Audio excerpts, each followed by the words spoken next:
Hello everyone, welcome back to my channel. So in this video we will be trying to cover the security portion from mains perspective. So कोशिश करेंगे कि जो ज़्यादा important topics है सिर्फ वही cover करें बिकॉज मेंस में भी टाइम कम बचा हुआ है. And earlier I was thinking कि अपने नोट्स से पढ़ा दूं बट बहुत ही रफ फॉर्म में थे वो नोट्स. सो इसलिए मेंस 365 जो है विजन IAS की, वहाँ से कोशिश करेंगे जो भी इम्पॉर्टेंट टॉपिक्स हैं जो ज़्यादा रिलेवेंट रहेंगे तो उनको हम कवर करेंगे बिकॉज सारा कवर करना भी पॉसिबल नहीं है. ठीक है, so let's get started now. First जैसे टॉपिक है state and non state actors. तो यहाँ पे left wing extremism topic important है. ठीक है, left wing extremism. Then insurgency north east में आफ्सपा इज़ इम्पॉर्टेंट.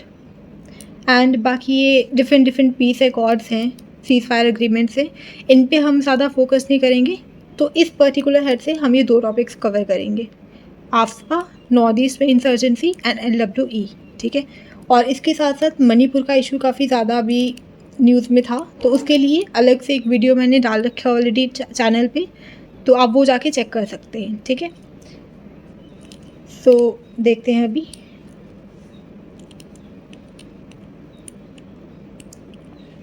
अच्छा, पहले मैं आपको ना ओवरव्यू दे देती हूँ कि कौन कौन से टॉपिक्स हम करने वाले हैं. तो फर्स्ट में हमने देख लिया.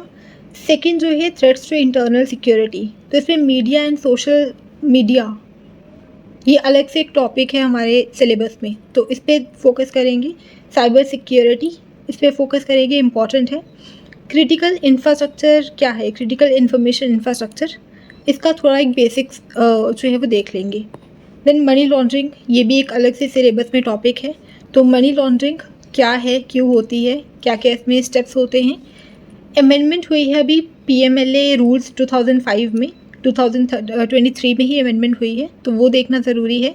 FCRA एक्ट में 2020 में अमेंडमेंट हुई थी, तो इसको हम थोड़ा ओवरव्यू देख लेंगे, बस ज़्यादा डेप्थ में नहीं जाएंगे अभी के लिए. Other than that drug trafficking ये देखेंगे. ठीक है, देन टेररिज्म में जो है UAPA इज़ इम्पॉर्टेंट, और बाकी नॉर्मल जो टेररिज्म है उसके बारे में डिस्कस करेंगे. Then space weaponization, then security issues in border areas. तो यहाँ पे डिफरेंट कंट्रीज़ के साथ में हमारे क्या क्या बॉर्डर इश्यूज हैं उनको डिस्कस करेंगे. ठीक है, देन मैरीटाइम सिक्योरिटी के बेसिक्स कुछ करेंगे, कौन कौन से इनिशिएटिव्स लिए गए हैं मैरीटाइम सिक्योरिटी के लिए, वो सारी चीज़ें पढ़ेंगे.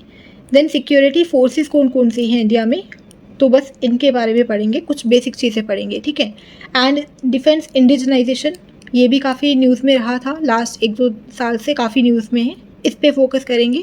बाकी ये चीज़ें थोड़ी सी हम इग्नोर करेंगे अभी के लिए. हाँ, डिफेंस मॉडर्नाइजेशन के कुछ पॉइंट्स हम देखेंगे.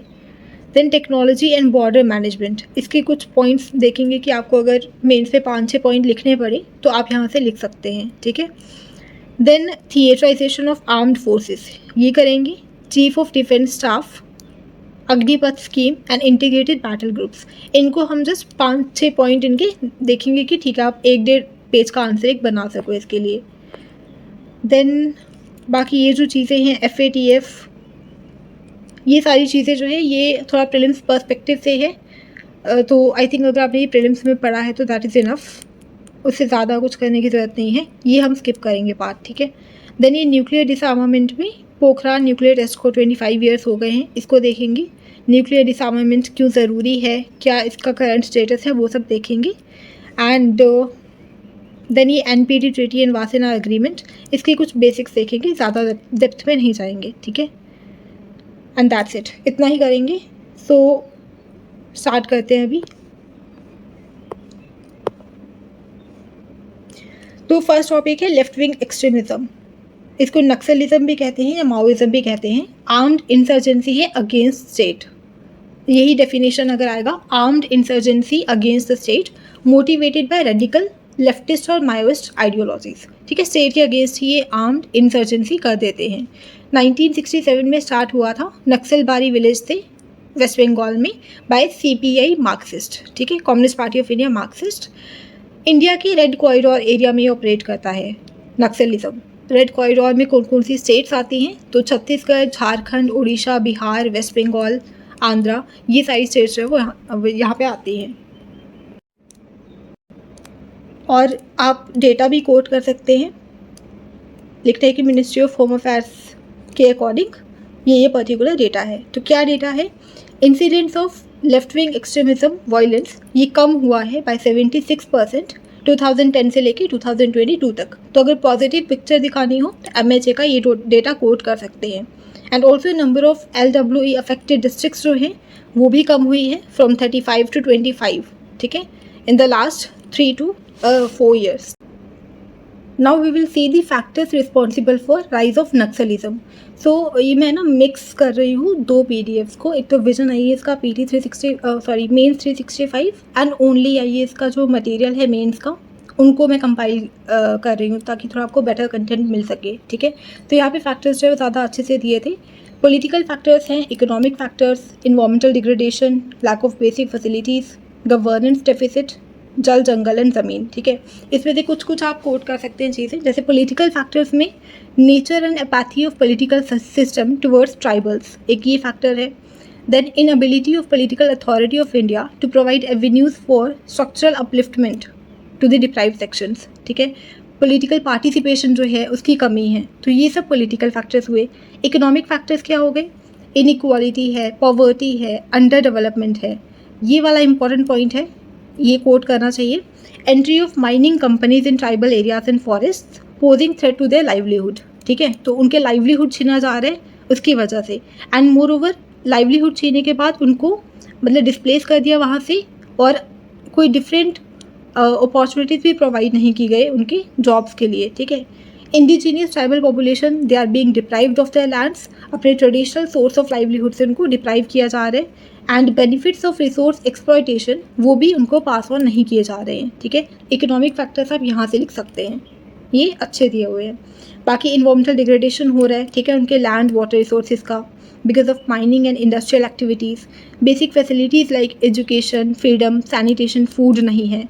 एंड इसकी वजह से भी क्या होता है, socially backward tribals they form the major support base for naxalites because उनमें इनइक्वालिटी है, इलिटरेसी है, लैक ऑफ अपॉर्चुनिटीज़ है। तो जब इनइक्वालिटी है, बहुत ज़्यादा गरीबी है, इनइक्वालिटी है, लिटरेसी नहीं है वहाँ पे, अपॉर्चुनिटीज़ नहीं है वहाँ पे, तो लोगों का रेडिकलाइजेशन होना बहुत ज़्यादा ईजी हो जाता है, ठीक है। देन गवर्नेंस डेफिसिट है, रूटीन एडमिनिस्ट्रेशन में कुछ कमियाँ हैं, incompetent, ill trained, poorly motivated public personnel है, मिस मैनेजमेंट, करप्शन हो रहा है गवर्नमेंट स्कीम्स में। Then perversion of electoral politics and unsatisfactory working of local governments. बाकी जल जंगल ज़मीन का इशू है, ठीक है। ट्रेडिशनल लैंड राइट्स को जो है वो उनको नहीं दिया गया है।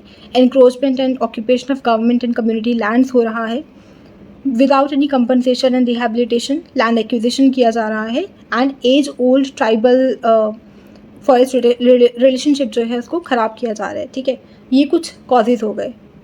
अब अगर आप गवर्नमेंट के क्या क्या इनिशिएटिव्स हैं अगर वो देखेंगे तो national policy and action plan है मिनिस्ट्री ऑफ होम अफेयर्स का, 2015 में स्टार्ट हुआ था। It is a multi pronged strategy in the areas of security, development, ensuring rights and entitlement of local communities. तो ये सारी चीज़ों पे फोकस कर रहे हैं। तो एक मल्टी प्रॉन्ड स्ट्रैटेजी है LWE से फाइट करने के लिए। देन एक स्कीम है modernisation of police forces 2017 to 20। तो इसकी कुछ मेजर सब स्कीम्स हैं जैसे कि सिक्योरिटी रिलेटेड एक्सपेंडिचर स्कीम। तो आपने बस ये कोट करना है कि मेजर सब स्कीम्स हैं under this particular scheme, like security related expenditure, special central assistance, special infrastructure scheme, ठीक है। देन सिविक एक्शन प्रोग्राम, ये क्या क्या हैं, जैसे सिक्योरिटी रिलेटेड एक्सपेंडिचर मतलब कि जो कैपेसिटी है LWE अफेक्टेड स्टेट्स की to fight against this problem उसको सपोर्ट करने के लिए, ठीक है। इंफ्रास्ट्रक्चर जो है स्पेशल इंफ्रास्ट्रक्चर स्कीम, इसमें 45 पुलिस स्टेशन बनाएंगे इन एरियाज़ में। देन सिविक एक्शन प्रोग्राम जो है उसमें जो भी गैप्स हैं security forces and local people में उसको कम करने की कोशिश करनी है through personal interaction. Media plan scheme है जो काउंटर दी माओइस्ट प्रोपेगेंडा, ठीक है। Then also operational performance of CAPF central armed police forces, उनकी परफॉर्मेंस को इम्प्रूव करने के लिए इन्होंने MHA जो है मिनिस्ट्री ऑफ होम अफेयर्स, उन्होंने कटिंग एज टेक्नोलॉजी यूज़ करने के लिए कहा है इनको LWE थिएटर्स में, like trackers for weapons, biometrics for smart guns and एक unique identification number for gelatin sticks and explosives. ठीक है, इनको कुछ ना कुछ कहीं 2-3 पॉइंट्स आप कोट कर सकते हो यहाँ से। देन इंफ्रास्ट्रक्चर और डेवलपमेंट के लिए क्या क्या कर रहे हैं, तो फर्स्ट रोड कनेक्टिविटी प्रोजेक्ट है for LWE affected areas. Then LWE mobile tower project है, मोबाइल कनेक्टिविटी ताकि वहाँ पे इंश्योर रहे। बस ये 2 कोट कर देंगे इंफ्रास्ट्रक्चर में। देन स्किल डेवलपमेंट में क्या कर रहे हैं, रोशनी स्कीम है स्किल डेवलपमेंट के लिए, बस एक ये स्कीम कोट कर दी। बाकी इंस्टीट्यूशनल मेजर्स भी हैं, जैसे ब्लैक पैंथर कम्बैट फोर्स बनाई है, ये एक स्पेशल एंटी नक्सल कम्बैट फोर्स बनाई है छत्तीसगढ़ में, जैसे ग्रे हाउंड्स यूनिट है तेलंगाना में, आंध्र प्रदेश में, वैसे ही ब्लैक पैंथर कम्बैट फोर्स है छत्तीसगढ़ में। ठीक है, बस्तरिया बटालियन है, तो ये CRPF की एक न्यूली फॉर्म्ड बटालियन है with tribal youth from 4 highly Naxal infested districts of Chhattisgarh. तो वहाँ के जो नक्सल अफेक्टेड यूथ हैं उन्हीं की इन्होंने एक बटालियन बना दी है, बस्तरिया बटालियन। ठीक है, छत्तीसगढ़ में। तो इस तरीके के जो इनिशिएटिव लिए गए हैं। Other than this multi disciplinary groups बनाए गए हैं टू चेक देयर फंडिंग, ताकि उनकी फंडिंग को बंद किया जा सके। ठीक है, बाकी ये कुछ कॉमन से चीज़ें हैं, सरेंडर एंड रिहेबिलिटेशन पॉलिसीज़ हैं, एस्पिरेशनल डिस्ट्रिक्ट प्रोग्राम है। ठीक है, एम्प्लॉयमेंट के लिए PM कौशल विकास योजना, बट मेन स्कीम्स वही थी जो हमने ऊपर पढ़ी। ठीक है, इंस्टीट्यूशन में देख लिया black panther combat force, Bastariya battalion, then Roshni scheme for skill development, infrastructure के लिए road connectivity, mobile tower project, and ये ऊपर जो सब स्कीम्स वगैरह देखी हमने। एक समाधान स्ट्रैटेजी है। ठीक है, समाधान स्ट्रैटेजी ये MHA की एक स्ट्रैटेजी है to frame short term and long term policies to tackle LWE।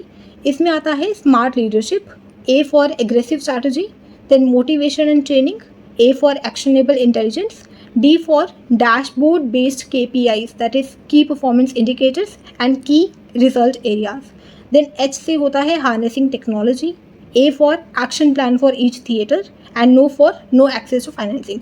अगर आपको ये पॉइंट्स कुछ याद है ना आ रहे, आप या फिर वे फॉरवर्ड में ये लिख दो। वे फॉरवर्ड में कुछ नया याद करने की ज़रूरत नहीं है, समाधान स्ट्रैटेजी देख लो और इसी को कोट कर देना है कि हमको वे फॉरवर्ड हमारा ये होना चाहिए। स्मार्ट लीडरशिप होनी चाहिए, एग्रेसिव स्ट्रैटेजी होनी चाहिए, motivation and training, actionable intelligence, dashboard based KPIs and KRAs, harnessing technology, action plan for each theatre and no financing. ठीक है, ख़त्म। देन आप इसमें ये कोट भी ये चीज़ें भी बता सकते हो, मेंशन कर सकते हो। इश्यूज़ इन हैंडलिंग LWE, एक तो जो स्टैंडर्ड ऑपरेटिंग प्रोसीजर है उनको काफ़ी बार नेग्लिजेंस उनका हो जाता है, जिसकी वजह से loss of valuable lives of security personal हो जाता है। ठीक है, कुछ वल्नरेबिलिटीज़ हैं जैसे कि poor planning, इनएडिक्वेट numbers, insufficient intelligence backup, ये इश्यूज़ हैं। स्ट्रक्चरल डेफिसिट्स हैं, जैसे कि IPS डेप्यूटेशंस होती हैं मोस्ट ऑफ द केसेस में। IPS होते हैं उनको CRPF में हर सीनियर पोजीशन पे उन्हीं को रखा होता है। Ignoring the decades of experience with in the force. ठीक है, फोर्स के विद इन जो एक्सपीरियंस है उसको यूटिलाइज ना करते हुए बाहर से IPS डेप्यूट वहाँ पे किए जाते हैं। तो ये एक प्रॉब्लम है, स्ट्रक्चरल प्रॉब्लम है ये। Capacity building of police forces अच्छे से नहीं हो पा रहा है। जैसे in Chhattisgarh there are about 10,000 vacancies in different ranks in state police and 23 sanctioned police stations have yet to be set up. तो ये हो गया, कैपेसिटी बिल्डिंग में इशूज़ हैं। फंड्स की लॉन्ड्रिंग ऑफ फंड्स हो रहा है ये। ठीक है, जैसे Naxal leaders operating in Bihar, Jharkhand, they are laundering extorted money through acquiring movable and immovable assets. Then guerrilla warfare में ये काफ़ी ज़्यादा ट्रेंड है LWEs, तो उनको थोड़ा हैंडल करना टफ हो जाता है। देन इनएफिशिएंट टेक्नोलॉजी है ऑफ माइन डिटेक्शन। ठीक है, तो प्रेजेंट टेक्नोलॉजी उतना अच्छा अभी नहीं काम कर रही है जो वहाँ पे अडॉप्ट की गई है। ऑल्सो एक्विजिशन ऑफ टेक्नोलॉजी में भी डिले होता है, जैसे कि एग्जाम्पल दिया है, डेटा आप ये कोट कर सकते हैं। आउट ऑफ 157 सैंक्शनड MPVs, अभी MPVs क्या है, multipurpose vehicles, only 13 have been supplied by ordnance factory board to CAPF so far. तो लिख सकते हैं कि कुछ 150 सैंक्शनड मल्टीपर्पज व्हीकल्स हैं, अभी तक सिर्फ 13 ही सप्लाई की गई हैं। ठीक है, तो ये कुछ इंपॉर्टेंट चीज़ें हैं। और वे फॉरवर्ड आपने क्या कर देना है, समाधान स्ट्रैटेजी। ठीक है, और बाकी जैसे छत्तीसगढ़ जो है बस्तरिया बटालियन बना रही है, ट्रस्ट बिल्डिंग करना। ठीक है, साइकोलॉजिकल वारफेयर करना, मतलब ट्रस्ट बिल्ड करो कम्युनिटी में, ये सब चीज़ें आप कोट कर सकते हैं। First topic done. Now insurgency north east at a glance, तो ये हम यहीं से कवर करेंगे। रीज़न क्या है इंसर्जेंसी के नॉर्थ ईस्ट में? देखो, ये जो हमने वो पढ़ा इंसर्जेंसी, इस पर्टिकुलर एरिया में पढ़ा हमने armed insurgency, left wing extremism जिसको हम माओइज़म भी बोलते हैं या फिर हम नक्सलिज्म बोलते हैं, ठीक है। ये हमने देखा रेड कॉरिडोर एरिया में एक्टिव है। अब इंसर्जेंसी नॉर्थ ईस्ट जो है वो किस वजह से है, उसके रीजंस अलग हैं। हमने देखा LWE के रीजंस अलग हैं, उनका गवर्नेंस फैक्टर्स हैं, पॉलिटिकल फैक्टर्स हैं, सोशियो कल्चरल फैक्टर्स हैं, ट्राइबल डिस्प्लेसमेंट है। यहाँ की क्या रीजंस हैं वो अब हम देखेंगे नॉर्थ ईस्ट में। तो यहाँ पे मेनली एथनिक राइवलरीज जो हैं ये मेन रीज़न है।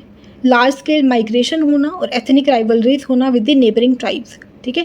माइग्रेशन के भी इशूज़ आ रहे हैं कि एक पर्टिकुलर ट्राइब किसी एरिया पे डोमिनेट कर रही है बट बाहर से कहीं इमिग्रेशन हो रही है, उसकी वजह से उनकी वहाँ की डेमोग्राफी जो है वो डिस्टर्ब हो रही है, उसकी वजह से एथनिक राइवलरीज हो रही हैं। ये फर्स्ट रीज़न है वहाँ पे।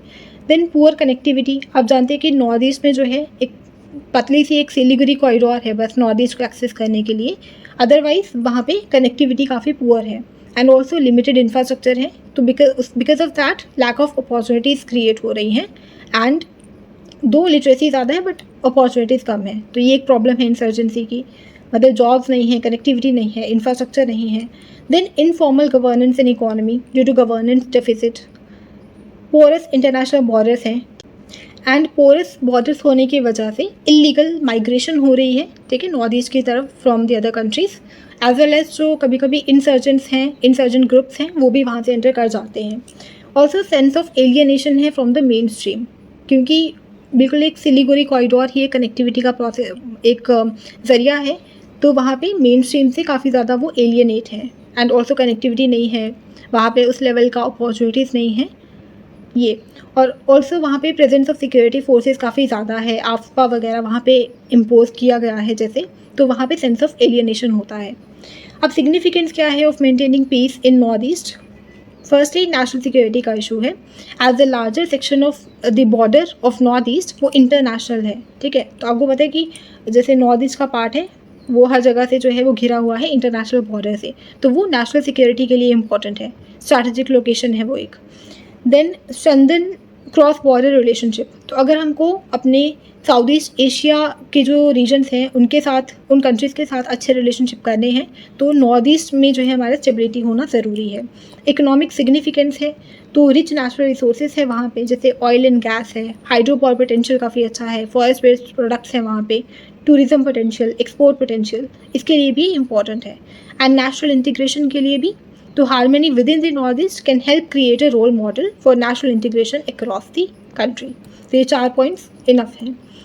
गवर्नमेंट ने क्या क्या इनिशिएटिव लिए हैं to restore peace and bring prosperity in north east? तो फर्स्ट है पीस डील्स हम कर रहे हैं या सेटलमेंट अग्रीमेंट्स कर रहे हैं। फॉर एग्जांपल NLFT अग्रीमेंट हुआ था त्रिपुरा के साथ, ठीक है, मतलब त्रिपुरा में जो है NLFT अग्रीमेंट हुआ था, बोडो पीस एकॉर्ड हुआ था एंड रिसेंटली कार्बी, ये कार्बी है KARBE, Karbi Anglong piece agreement भी हुआ है असम में, ठीक है, ये देख सकते हैं आप। Then fencing of borders with regional cooperation, जैसे कि इंडो बांग्लादेश बॉर्डर जो है त्रिपुरा में उसको फेंस किया गया है, ठीक है, तो फेंसिंग ऑफ बॉर्डर्स हो रहे हैं, पीस डील्स हो रही हैं। फेंसिंग ऑफ बॉर्डर्स किसका? पोरस बॉर्डर का जो इशू था उसको डील करने के लिए फेंसिंग कर रहे हैं, ठीक है। अब जो इंसर्जेंट ग्रुप्स हैं उनके साथ पीस डील्स भी कर रहे हैं, ये भी सोल्यूशन हो गया, ठीक है। Then local and regional connectivity initiatives हम कर रहे हैं, जैसे कि priority to north east routes under UDAN 4.0, तो जो उड़े देश का आम नागरिक करके स्कीम है उसके थ्रू हम प्रायोरिटी दे रहे हैं नॉर्थ ईस्ट रूट्स को। Then fast track efforts to bring all the north east capitals on Indian railway network. Maitri Setu एक इनिशिएटिव है, एक ब्रिज बनाया जा रहा है over Feni river to connect Sabroom in Tripura with Ramgarh in Bangladesh, ठीक है, तो कनेक्टिविटी के लिए भी काम कर रहे हैं। देन डेवलपमेंट कर रहे हैं हम नॉर्थ ईस्ट की अंडर एक्ट ईस्ट पॉलिसी, तो इसमें इसके अंदर क्या करा गया है कि हर एक सेंट्रल मिनिस्ट्री एंड डिपार्टमेंट को 10% of the gross budgetary support north east reason के लिए रखना पड़ता है। अदर इनिशिएटिव लाइक स्वदेश दर्शन स्कीम है, कॉम्प्रिहेंसिव टेलीकॉम डेवलपमेंट प्रोजेक्ट है, एग्री एक्सपोर्ट जोन्स हैं, नेशनल बैम्बू मिशन है, इसके तहत भी वहाँ पे डेवलपमेंट लाने की कोशिश हो रही है। Then celebration of local festivals like hornbill festival, उनके कल्चर को प्रिजर्व करने के लिए अग्रीमेंट हो रहे हैं with insurgent groups to bring peace, जैसे कि NLFT वाला हमने देख लिया ऊपर। एंड एस्पिरेशनल डिस्ट्रिक्ट प्रोग्राम, ये सारी चीज़ें हम कर रहे हैं।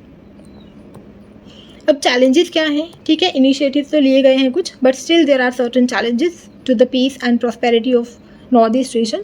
फर्स्ट की वही अनडिमार्केटेड बॉर्डर्स हैं with difficult terrain, natural challenges हैं to economic development because disaster risk रहते हैं वहाँ पे, लिमिटेड FTA फ्लो है, ठीक है, इनफॉर्मल इकोनॉमी ज़्यादा है वहाँ पे, ऑर्गेनाइज्ड क्राइम सिंडिकेट्स वहाँ पे बहुत ज़्यादा हैं, ठीक है, जो कि इंडियन कनेक्टिविटी प्रोजेक्ट्स पे अटैक करते रहते हैं। फॉर एग्जांपल म्यांमार में अभी जो इंडियन प्रोजेक्ट है कोई, उस पर अटैक हुआ था by rebel groups creating challenge to act east policy. तो ये आप एग्जांपल दे सकते हैं, म्यांमार में इंडियन प्रोजेक्ट पे अटैक हुआ था, ठीक है। प्रिवेलिंग स्टीरियोटाइप्स हैं about people and region among the people from other. Then border disputes हैं, लाइक असम एंड मिजोरम में बॉर्डर डिस्प्यूट है, ठीक है। देन एथनिक कॉन्फ्लिक्ट्स है, लाइक मणिपुर वायलेंस जो हो रही है over Meitei communities addition in ST list. तो ये वाला इशू हमने डिटेल में डिफरेंट वीडियो में एक डिस्कस करा है 15 मिनट्स का, वो आप जाके देख सकते हैं, ठीक है। उसका मैं लिंक भी डाल दूँगी वीडियो के कमेंट सेक्शन में और मे भी डिस्क्रिप्शन में। तो ये सब चैलेंजेस हैं। वे अहेड क्या है, डिफरेंट लेवल पे आप क्या कर सकते हो। जैसे पॉलिटिकल लेवल पे आप नॉर्थ ईस्टर्न पॉलिटिकल पार्टीज़ को एंड सिविल सोसाइटी को एंगेज करो in social integration. International level पे अनडिमार्केटेड बॉर्डर्स का जो इशू है उसको सॉल्व करो। नेशनल सिक्योरिटी लेवल पे continue with peace efforts with continued counter insurgency operations with while respecting human rights and peace accords जो भी आप कर रहे हैं वो कंटिन्यू रखो। इकोनॉमिक लेवल पे लाइट इंडस्ट्रीज जो है वहाँ पे डेवलप करने की कोशिश करो, जैसे फ्लोरिकल्चर, फूड प्रोसेसिंग। तो वो जो एम्प्लॉयमेंट वाला इशू है, ठीक है, जो पॉवर्टी वाला इशू है वो ठीक हो जाएगा। सोशियो कल्चरल लेवल पे अवेयरनेस इंक्रीज करो on language, culture and people of north east among the rest of the Indians and outside, ठीक है। तो उससे जो स्टीरियोटाइप एक है रिगार्डिंग नॉर्थ ईस्ट पीपल, वो चीज़ ख़त्म हो जाएगी। So this was about insurgency in north east at a glance, ठीक है। अब आपका ये भी इम्पॉर्टेंट है, बट हम ये यहाँ से नहीं करेंगे, ये हम कवर करेंगे ओनली IAS मैगजीन से, ओके। सो आफ्सपा जो है 1958 में आता है, armed forces special police act 1958। It enables certain special powers to be conferred upon the members of armed forces in disturbed areas in the state। तो कुछ states में disturbed area declare किए गए होते हैं, वहाँ पे जो आर्म्ड फोर्सेस हैं उनको कुछ स्पेशल पावर्स दी गई है इस एक्ट के अंदर। एंड ये एक्ट क्यों आया था? It came in context of increasing violence in north east states decades ago, ठीक है। जो स्टेट डिफिकल्ट जो है वो कंट्रोल नहीं कर पा रही थी, इसीलिए ये आफ्सपा लाया गया ताकि सेंट्रल गवर्नमेंट जो है उसको आर्म्ड फोर्सेस के थ्रू कंट्रोल करेगी। Why do we need AFSPA? Because normal जो CRPC एंड IPC प्रोविजंस हैं, they are not able to address these violent situations like insurgency, terrorist activity etcetera. Now disturbed area क्या है?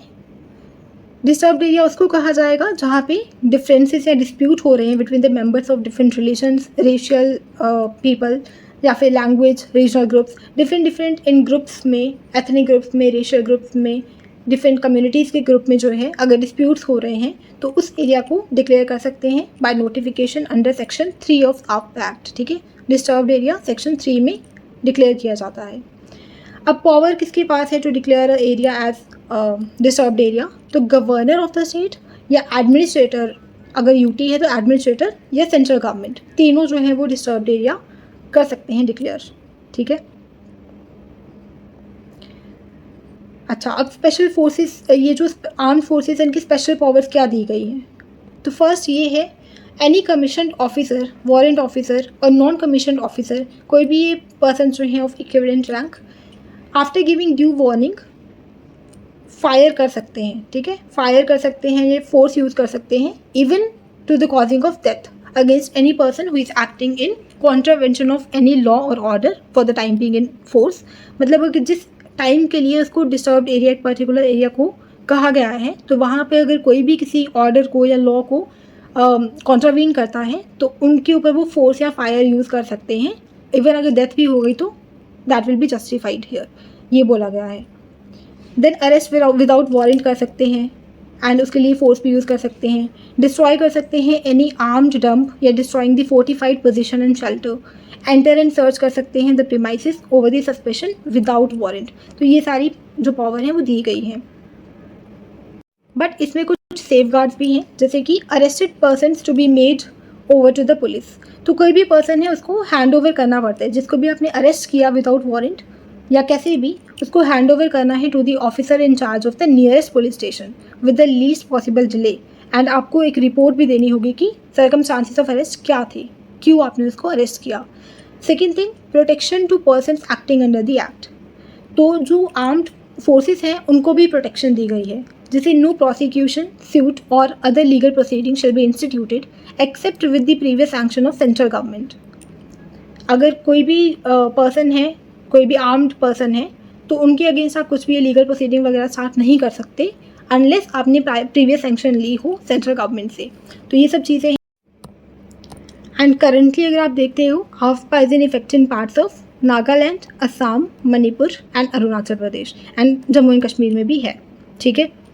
और मेघालय, त्रिपुरा, मिजोरम यहाँ से completely withdraw कर लिया गया था। देन अगर नीड ऑफ हाफपा पूछी जाए तो to protect the borders of the country, to tackle the insurgent elements inside the country, to boost the morale of armed forces, ताकि वो इतने इंसर्जेंट सिचुएशंस में जो है काम कर रहे हैं, तो उनको इसीलिए स्पेशल पावर्स एंड प्रोटेक्शन दी गई है। And provides organisation flexibility and effective utilisation of security capacity of the state.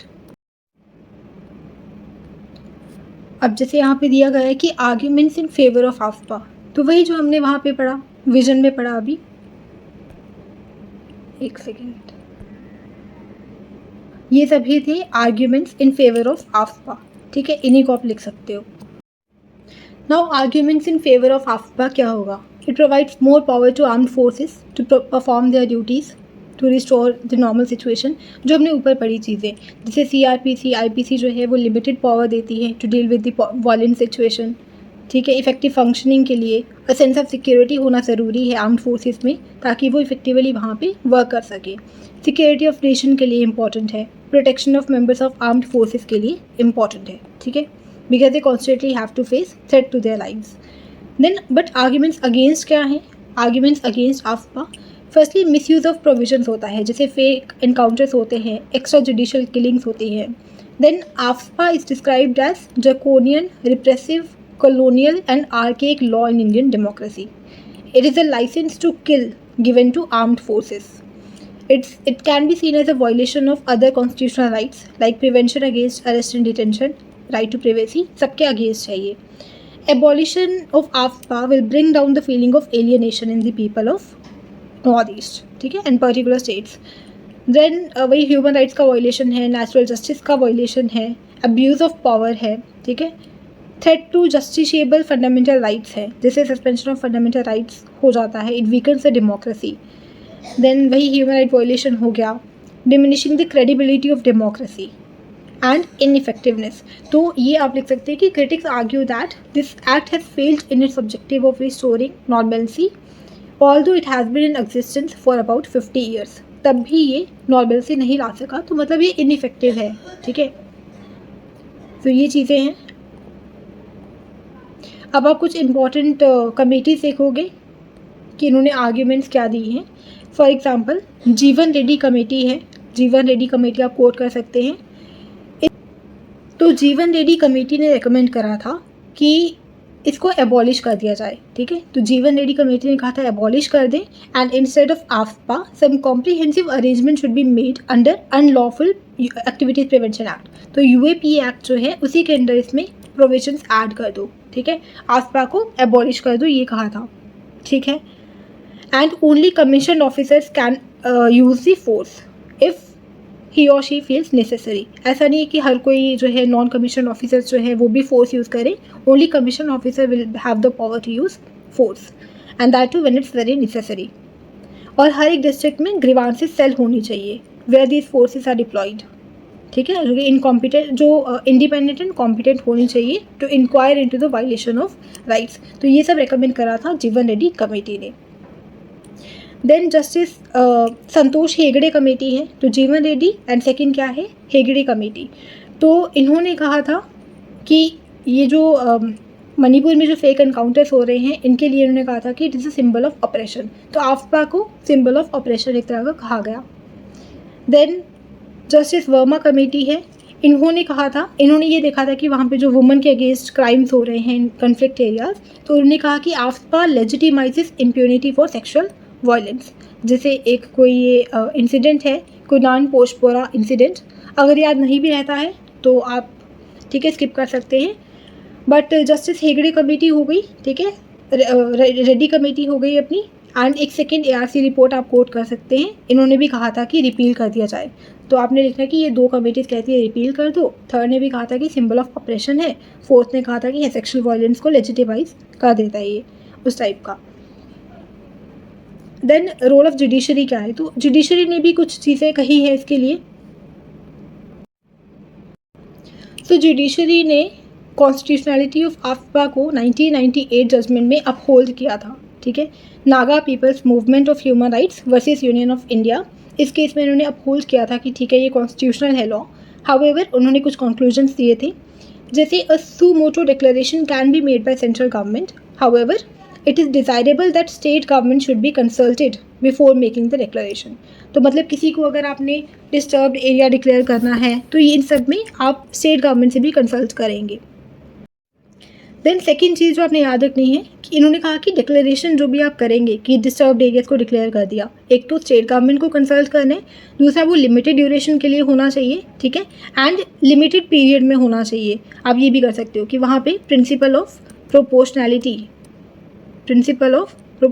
जो है वो लगना चाहिए कि जो पर्टिकुलर एरिया डिस्टर्ब्ड है सिर्फ उसी पर्टिकुलर एरिया को डिस्टर्ब्ड एरिया डिक्लेयर करो, एंड वो भी लिमिटेड टाइम के लिए, ठीक है। Then properly dos and don'ts जो है उनको स्ट्रिक्टली फॉलो करना चाहिए, एंड मिनिमल फोर्स देनी चाहिए ऑथराइज्ड ऑफिसर को, मिनिमल फोर्स यूज़ करनी चाहिए फॉर इफेक्टिव एक्शन। बस ये चीज़ें हैं। And supreme court had removed the blanket immunity to the members of armed forces. Conclusion में हम क्या बोलेंगे कि पीस तभी एस्टैब्लिश हो सकती है when synchronized efforts of central state government along with security forces, मतलब इनके synchronized efforts हो। एंड फाइनल सोल्यूशन जो है वो पॉलिटिकल ही होगा, जैसे कि आपने त्रिपुरा और मिजोरम में जो है वो देखा, फाइनल सोल्यूशन आपका पॉलिटिकल सोल्यूशन ही होगा, ठीक है। देन ट्रस्ट बिल्ड करो, no need to run the country on the basis of bullet while the matter should be resolve on the basis of ballot, ठीक है। मतलब आप बैलेट पेपर जो है, वोटिंग जो है, पॉलिटिकल इलेक्शंस, पॉलिटिकल पार्टिसिपेशन, ठीक है, ये जो है ये फाइनल सोल्यूशन है, ये चीज़ कहा गया है। देन वे फॉरवर्ड में कहेंगे कि एडहेरेंस टू ह्यूमन राइट्स होना चाहिए, ठीक है, जैसी मर्जी सिचुएशन हो human rights should be respected. Then robust safeguards होने चाहिए, एक सेंस ऑफ अकाउंटेबिलिटी रिस्पॉन्सिबिलिटी होनी चाहिए। सुप्रीम कोर्ट की जो जजमेंट है उसको लेटर एंड स्पिरिट में फॉलो करो। एम्बिग्विटी जो है लॉ में उसको हटा दो, terms like disturbed, dangerous, land forces, इनको क्लियरली डिफाइन करो। देन इंडिपेंडेंट इंक्वायरी होनी चाहिए। एवरी डेथ जो होती है आर्म्ड फोर्सेस के द्वारा इन अ डिस्टर्ब्ड एरिया, चाहे कॉमन पर्सन की चाहे क्रिमिनल की, it should be thoroughly inquired into. तो ये इंडिपेंडेंट इंक्वायरी वाला पॉइंट इंपॉर्टेंट है, ठीक है। रोबस्ट सेफगार्ड्स, एम्बिग्विटी, ये पॉइंट्स इंपॉर्टेंट है। That's it. अब देखो ये जो नेक्स्ट टॉपिक है ना, illegal immigration and internal security, इसको हम सिर्फ 2-3 पॉइंट्स देखेंगे ताकि आपको अगर आ जाता है ये क्वेश्चन तो आप जस्ट एक पेज का आंसर बना सको, ठीक है। तो पहले आप ये देख लो कि इलीगल इमिग्रेशन जो है, how is it a threat to internal security.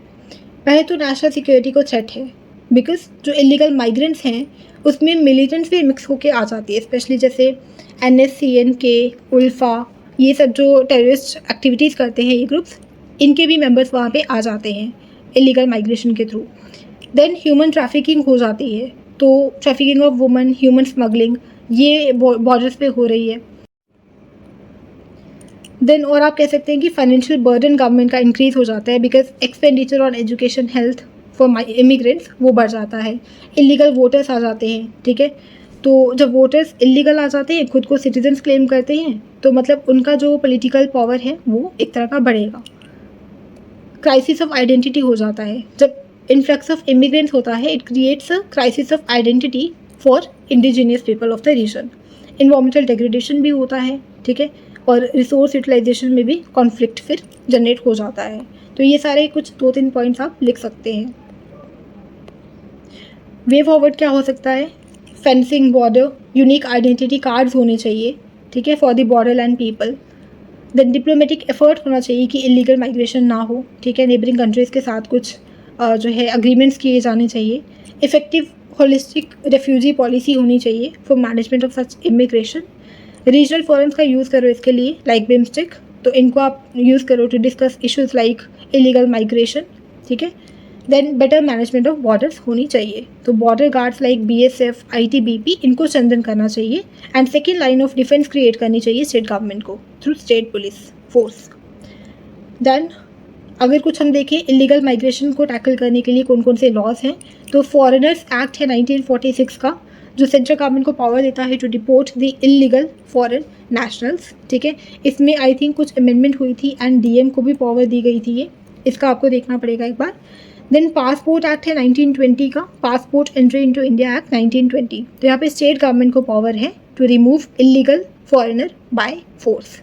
Citizenship act भी है 1955 का, तो ये बताता है कि कौन इंडियन सिटीजन है और कौन नहीं है। तो ये 3 एक्ट्स हैं टू टैकल इलीगल इमिग्रेशन, ठीक है। बाकी चीज़ें ये हम स्किप करेंगे।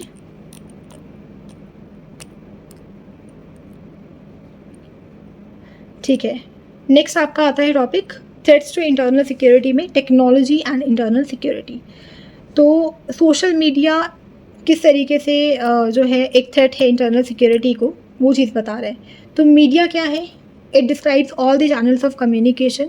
अच्छा, एक चीज़ मैं बोल दूँ, मैं आई थिंक थोड़ा ज़्यादा फास्ट बोल रही हूँ बिकॉज़ इसको थोड़ा जल्दी जल्दी कवर करना है, टॉपिक ज़्यादा है, टाइम कम है। मैं कोशिश करूँगी कि 2-3 घंटे में पूरा एक कॉम्पोनेंट ख़त्म हो जाए, तो उसके लिए मुझे थोड़ा फास्ट स्पीड रखना पड़ेगा, ठीक है। अगर आपको स्पीड में कुछ दिक्कत आ रही है, आप थोड़ा कम स्पीड करके देख लो, ठीक है, 0.7x पे देख लो, 7.5x पे, दैट्स अप टू यू, ठीक है। हम कंटिन्यू करते हैं। तो मीडिया क्या है? All channels of communication from printed paper two digital data. Social media में आता है platforms like Twitter, media transmission systems like YouTube, LinkedIn etcetera. और चैलेंजेस क्या है इंटरनल सिक्योरिटी को through social media?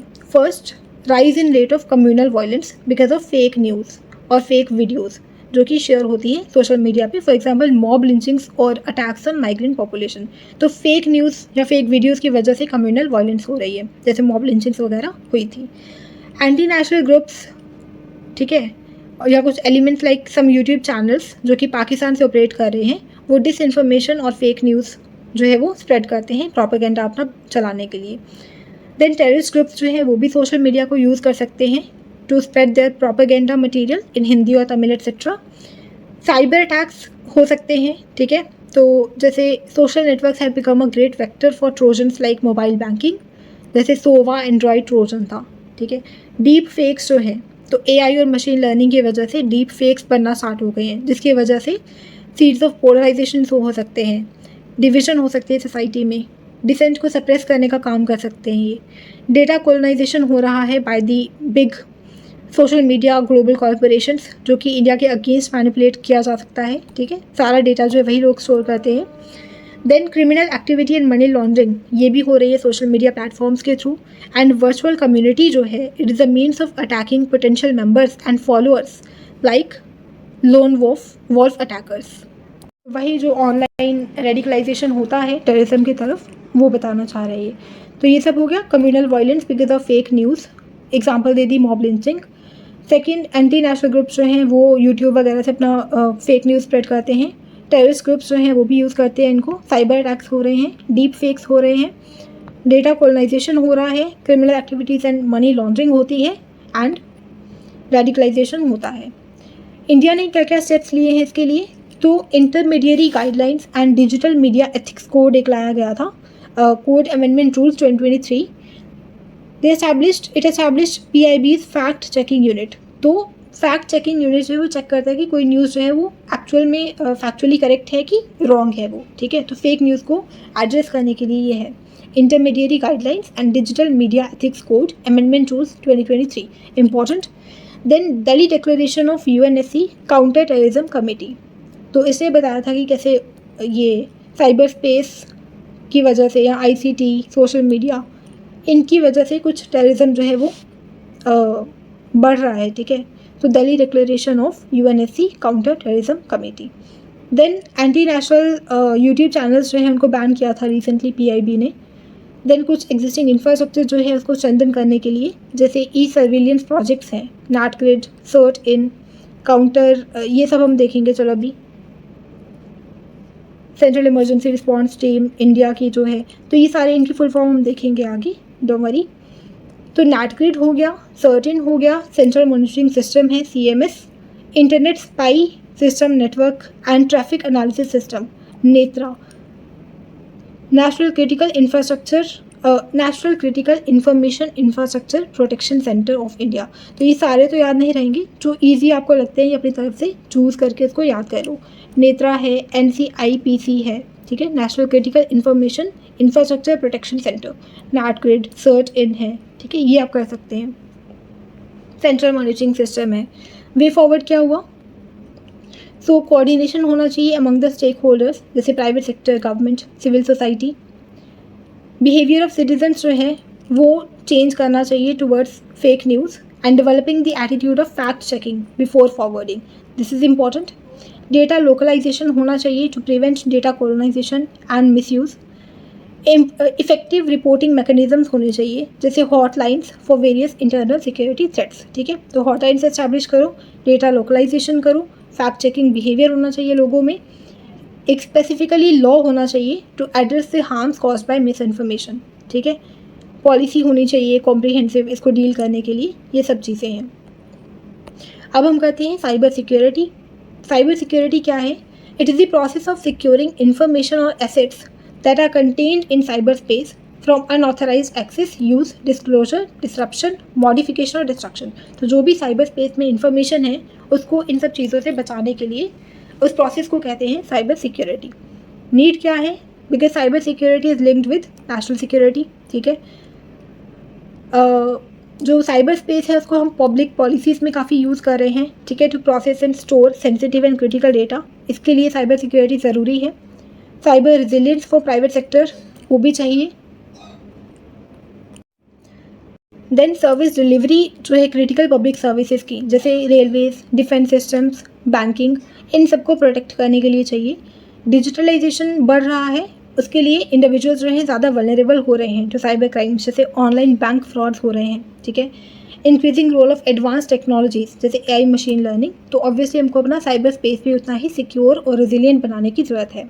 And startup digital push जो है India, क्योंकि one of the fastest growing market है फॉर डिजिटल टेक्नोलॉजी, तो उस सेक्टर में भी स्टार्टअप्स जो है वो आ रहे हैं डिजिटल सेक्टर में भी, ठीक है। तो उनकी सिक्योरिटी जो है वो इम्पॉर्टेंट है। ये सब चीज़ें हैं। प्राइवेट सेक्टर की आप जैसे एग्जांपल दे सकते हो, अमेज़ॉन टाइप के जो प्लेटफॉर्म्स हैं और जितने भी प्लेटफॉर्म्स हैं ऑनलाइन जहाँ से ई-कॉमर्स हैंडल होता है, तो उसको भी इफ़ेक्ट ये कर सकती है। देन मैकेनिज़म्स क्या हैं साइबर सिक्योरिटी के लिए? तो लीगल फ्रेमवर्क है, इंस्टीट्यूशनल फ्रेमवर्क है और कुछ रीसेंट इनिशिएटिव्स भी हैं। लीगल में आप देखेंगे एक नेशनल साइबर सिक्योरिटी पॉलिसी है 2013 की, IT एक्ट 2000 है एंड अमेंडमेंट हुई थी इसी में 2008 में। Then national digital communication policy है 2018 की, ठीक है, डिजिटल कम्युनिकेशन पॉलिसी। आप ये दो भी याद रखेंगे, काफ़ी है। इंस्टीट्यूशनल फ्रेमवर्क में एक तो national cyber security coordination centre NCCC, ठीक है, cyber security coordination centre. Then India's CERT In, ठीक है, computer emergency response team. Then ये जो हमने पढ़ा NCIPC critical information infrastructure protection centre.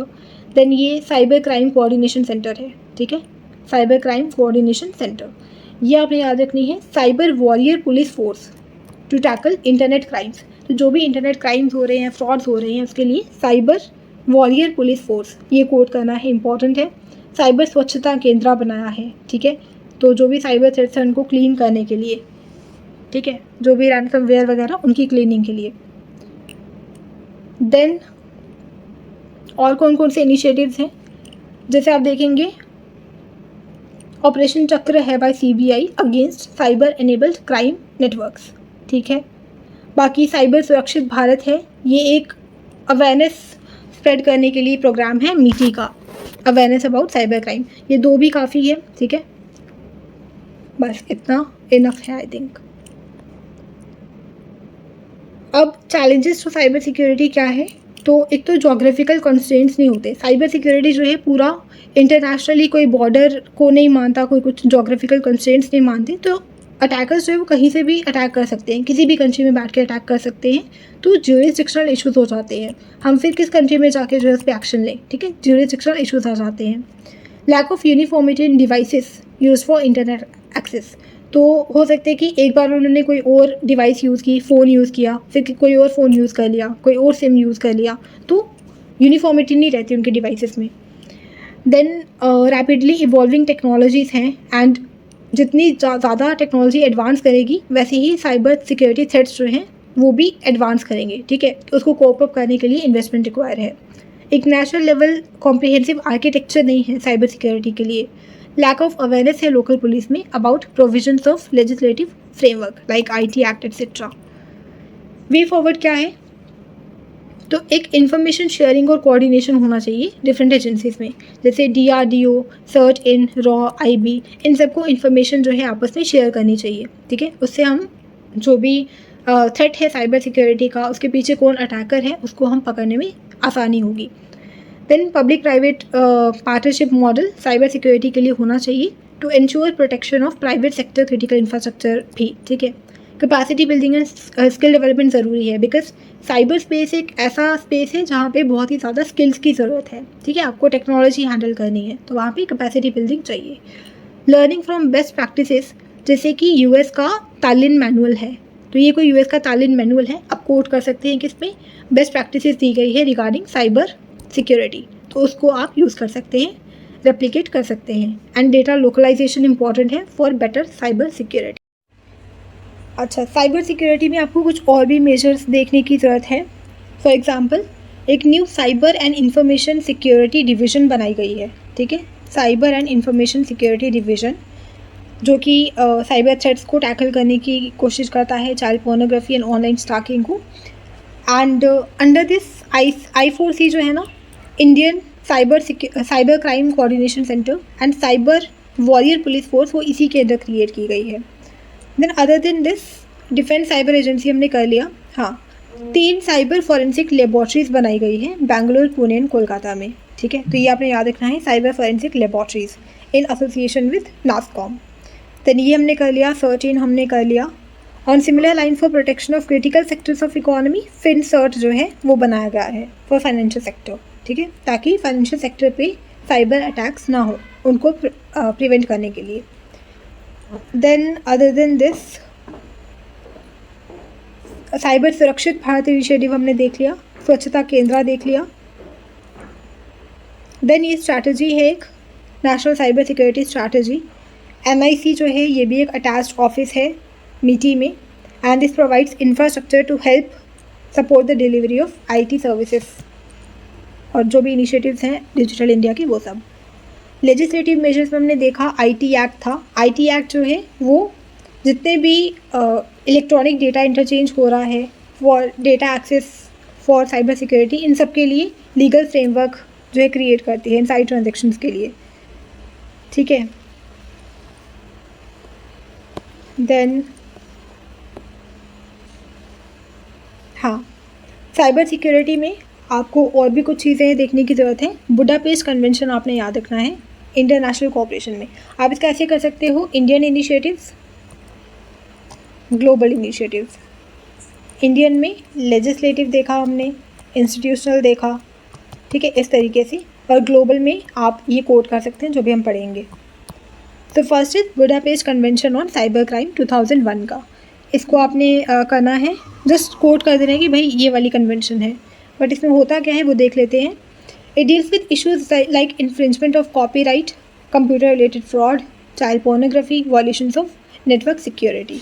Then global centre for cyber security है world economic forum का, ठीक है, और ये फर्स्ट ग्लोबल प्लेटफॉर्म था for governments, businesses, experts, law enforcement agencies to collaborate on cyber security challenges. तो global centre for cyber security. Then global conference for cyber space है, ठीक है। कॉमनवेल्थ साइबर डिक्लेरेशन है, तो कॉमनवेल्थ समिट हुआ था 2018 में, वहाँ पे कॉमनवेल्थ साइबर डिक्लेरेशन जो है ये हुआ था। ये वर्ल्ड का लार्जेस्ट इंटरगवर्नमेंटल कमिटमेंट था on cyber security cooperation. That's it. बाकी एक पेरिस कॉल है, ये भी अगर याद रह जाए तो।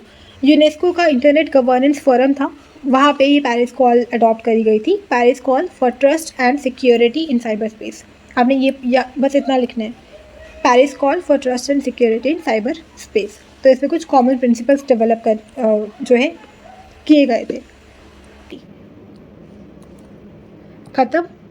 बाकी रीसेंट डेवलपमेंट्स इनको हम इग्नोर करेंगे फ़िलहाल के लिए।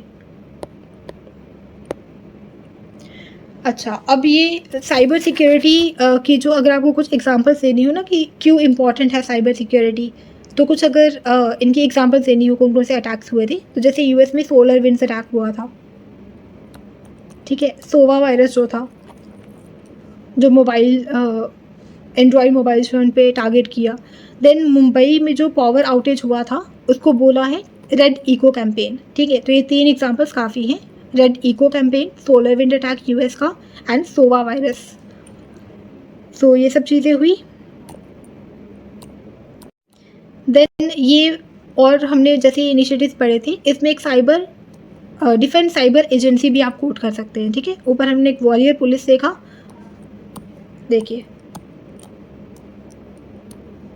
यहाँ जैसे हमने देखा साइबर वॉरियर पुलिस फोर्स, ठीक है, वैसे ही डिफेंस साइबर एजेंसी, ये भी आप कोट कर सकते हैं। बाकी स्वच्छता केंद्र ये सब कर लिया हमने। और भी 1-2 पॉइंट आप लिख सकते हो, जैसे कि एक न्यू मैथडोलॉजी जैसे साइबर किल चेन होती है, इसको आप यूज़ कर सकते हो। It traces the stages of a cyber attack. तो ये एक बहुत इंपॉर्टेंट पॉइंट है, साइबर किल चेन, इसको यूज़ करना चाहिए, ठीक है। इंटरनेशनल नॉर्म्स जो हैं उनको इस्टेब्लिश करने की ज़रूरत है फॉर प्रोटेक्टिंग साइबर स्पेस या क्रिटिकल इंफॉर्मेशन इंफ्रास्ट्रक्चर। ये सब चीज़ें हो गई। अब देखते हैं कि अच्छा ये क्रिटिकल इंफ्रास्ट्रक्चर है क्या, ठीक है। बस इसकी डेफिनेशन देखेंगे, बाकी ये सब आपका सेम ही आ जाएंगे पॉइंट्स, आप ऊपर से कुछ भी कोट कर सकते हैं। सो क्रिटिकल इंफॉर्मेशन इंफ्रास्ट्रक्चर क्या है? It refers to those essential physical और इंफॉर्मेशन टेक्नोलॉजी फैसिलिटीज़ जो अगर डिस्ट्रॉय हो जाती हैं तो ये health, safety, security, economically, social wellbeing of the nation, मतलब ओवरऑल पूरे नेशन को बहुत ज़्यादा इम्पैक्ट करेगा। Dams, power, energy, banking, financial services, government facilities, health care, IT, transportation, nuclear reactors, ये सारे ही जो है क्रिटिकल इंफ्रास्ट्रक्चर होते हैं कंट्री के। एंड इसको डिक्लेयर किया जाता है under section 70 of IT act 2000, ठीक है, जो कि 2008 में अमेंड हुआ था। तो अब पता चला IT एक्ट का क्या लिंक है इसके साथ। तो IT एक्ट में क्रिटिकल इंफ्रास्ट्रक्चर जो है उसका बताया गया है, क्रिटिकल इंफॉर्मेशन इंफ्रास्ट्रक्चर का। That's it. और रिसेंटली जो है वो सेंसस और national population register database, ICICI, HDFC banks, MPCI का जो IT रिसोर्सेज हैं, इनको भी क्रिटिकल इंफ्रास्ट्रक्चर डिक्लेयर किया था गवर्नमेंट ने under section 70 of IT act 2000, ठीक है। देन ये भी देख लेते हैं फेशियल रिकॉग्निशन टेक्नोलॉजी। सो इसमें कुछ बेसिक चीज़ें पढ़ेंगे। क्या होती है ये? एक बायोमेट्रिक सॉफ्टवेयर एप्लीकेशन है जो कि यूनिकली आइडेंटिफाई कर सकता है एक पर्सन को by comparing the patterns based on their facial contours, ठीक है। ये छोटी सी आप डेफिनेशन लिख सकते हो। 3 कंपोनेंट्स होते हैं इसमें, कैमरा होता है, एक डेटाबेस से स्टोरेज इमेजेस होती हैं और फेस प्रिंट होता है, ठीक है। फेस प्रिंट का एक एल्गोरिथम होता है। एप्लीकेशंस क्या है फेशियल रिकॉग्निशन टेक्निक की? तो डिफरेंट सेक्टर्स में, जैसे लॉ इन्फोर्समेंट में क्रिमिनल्स को आइडेंटिफाई करने के लिए, मिसिंग पर्सनस को या विक्टिम्स ऑफ ह्यूमन ट्रैफिकिंग उनको ये फाइंड करने के लिए यूज़ हो सकता है। हेल्थ केयर में पेशेंट रिकॉर्ड्स को एक्सेस करने के लिए, पेशेंट रजिस्ट्रेशन को स्ट्रीमलाइन करने के लिए, स्पेसिफिक जेनेटिक डिजीज़ेस इन सबको आइडेंटिफाई करने के लिए, ठीक है। रिटेल सेक्टर में जैसे फ़ोन पे होता है वैसे फेस पे टेक्नोलॉजी, ठीक है, ये आप लिख सकते हैं। मार्केटिंग और एडवर्टीजमेंट में टेलर्ड एडवर्टीजमेंट्स क्रिएट करने के लिए and generating feedback from the facial expressions of consumer, ठीक है। देन एयरपोर्ट्स एंड बॉर्डर कंट्रोल, यहाँ पे आप hassle free, contactless, paperless fast processing कर सकते हो चेक पॉइंट्स पे, सिक्योरिटी बढ़ जाएगी और आइडेंटिटी वेरिफिकेशन जो है वो ईजी और नॉन इंट्रूसिव ऑटोमेटिक हो जाएगा। अदर यूजेस क्या है, आप डिजिटल सिक्योरिटी टूल की तरह यूज़ कर सकते हैं इसको फॉर अनलॉकिंग स्मार्टफोन्स, जो हम यूज़ भी करते हैं ना, फेस लॉक यूज़ करते हैं हम। Management of staff and customers, ये भी हो सकता है। गवर्नेंस में बेनिफिशियरीज को आइडेंटिफाई करने के लिए, एंड बैंकिंग में फाइनेंशियल ट्रांजैक्शंस के लिए ऑथराइज करने के लिए हम यूज़ कर सकते हैं। That's it. कंसर्न्स क्या है, वही सर्विलियंस का इशू हो सकता है, बिकॉज आपने डेटा स्टोर कर लिया है ना। जैसे China uses it for tracking and controlling of Uighur Muslims, ये आप कोट कर सकते हैं एग्जाम्पल। इनएक्यूरेसी हो सकती है, मिस आइडेंटिफिकेशन हो सकती है, ठीक है, बिकॉज इसके रिजल्ट्स है प्रॉबलिस्टिक होते हैं, ठीक है, प्रॉबेबिलिटी पे बेस्ड होते हैं, तो इनएक्यूरेट भी होने के चांसेस होते हैं। देन रिस्क ऑफ फंक्शन क्रीप, तो फंक्शन क्रीप क्या है कि जो टेक्नोलॉजी जिसके लिए बनाई गई थी आप उसके लिए यूज़ ना करते हुए उसके लिए भी यूज़ कर रहे हो, बट उसका स्कोप आपने वाइडन कर दिया, कल को किसी और चीज़ के लिए भी उसको यूज़ कर दिया, तो वो एक इशू है, ठीक है, वही मिस यूज़ का ही इशू है। वायलेशन ऑफ फंडामेंटल राइट्स हो सकते हैं, जैसे राइट टू प्रिवेसी, बिकॉज कोई पता नहीं है कैसे डेटा कलेक्ट होगा, कैसे शेयर होगा, स्टोर कैसे होगा। Right to move freely within the territory जो है ये भी इम्पैक्ट करती है, ठीक है, by undermining the privacy in public spaces.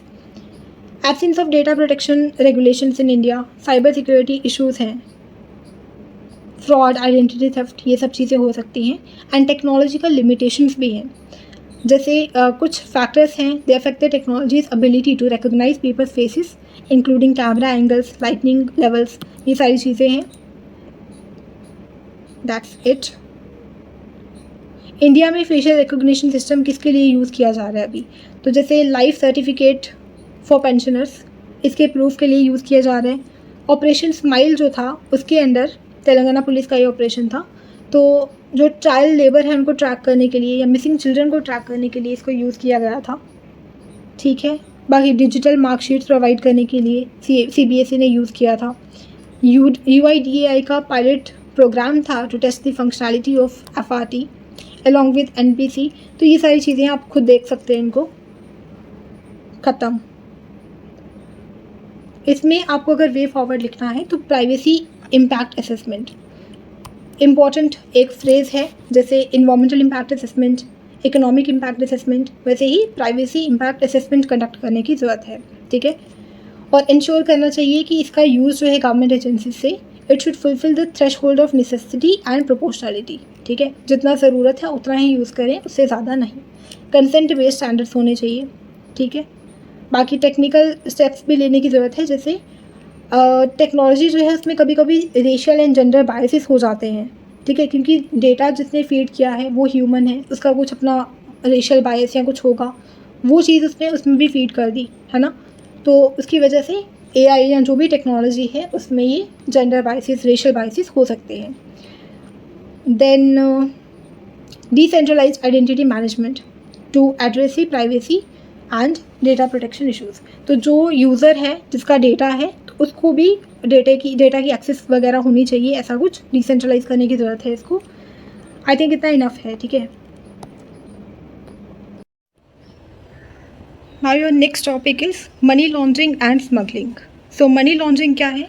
It is the process of making illegally gained proceeds, that is dirty money को क्लीन मनी की तरह दिखाना, ठीक है। जो इलीगल मीन से आपने मनी कमाई हुई है उसको दिखाना कि वो लीगल वे से आपने अर्न की है, उसको कहते हैं money laundering.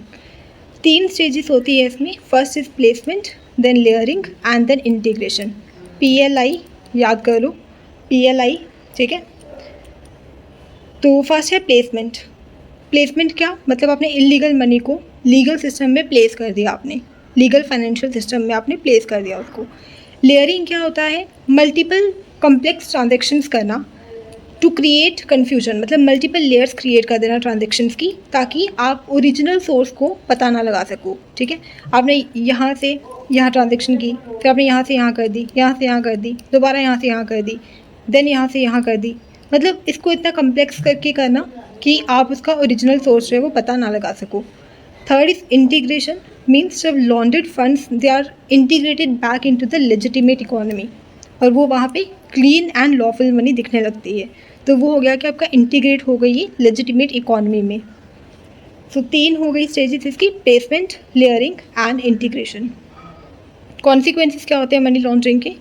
First, tax revenue loss होगा, डिस्टॉर्शन ऑफ मार्केट होगा by allowing illegal business to compete unfairly with legitimate ones. ठीक है, मतलब आपने इलीगली जो मनी आपने अर्न की है उससे आपने अपना कोई बिजनेस चलाया, ठीक है, तो वो एक तरह का आपको अनफेयर एडवांटेज मिल गया कंपेयर टू दोस्त जो कि लेजिटिमेट मीन से बिजनेस अपना चला रहे हैं। Then it facilitates crime and corruption. ठीक है, it can distort economies external sector as well, international trade पे भी इम्पैक्ट हो सकता है।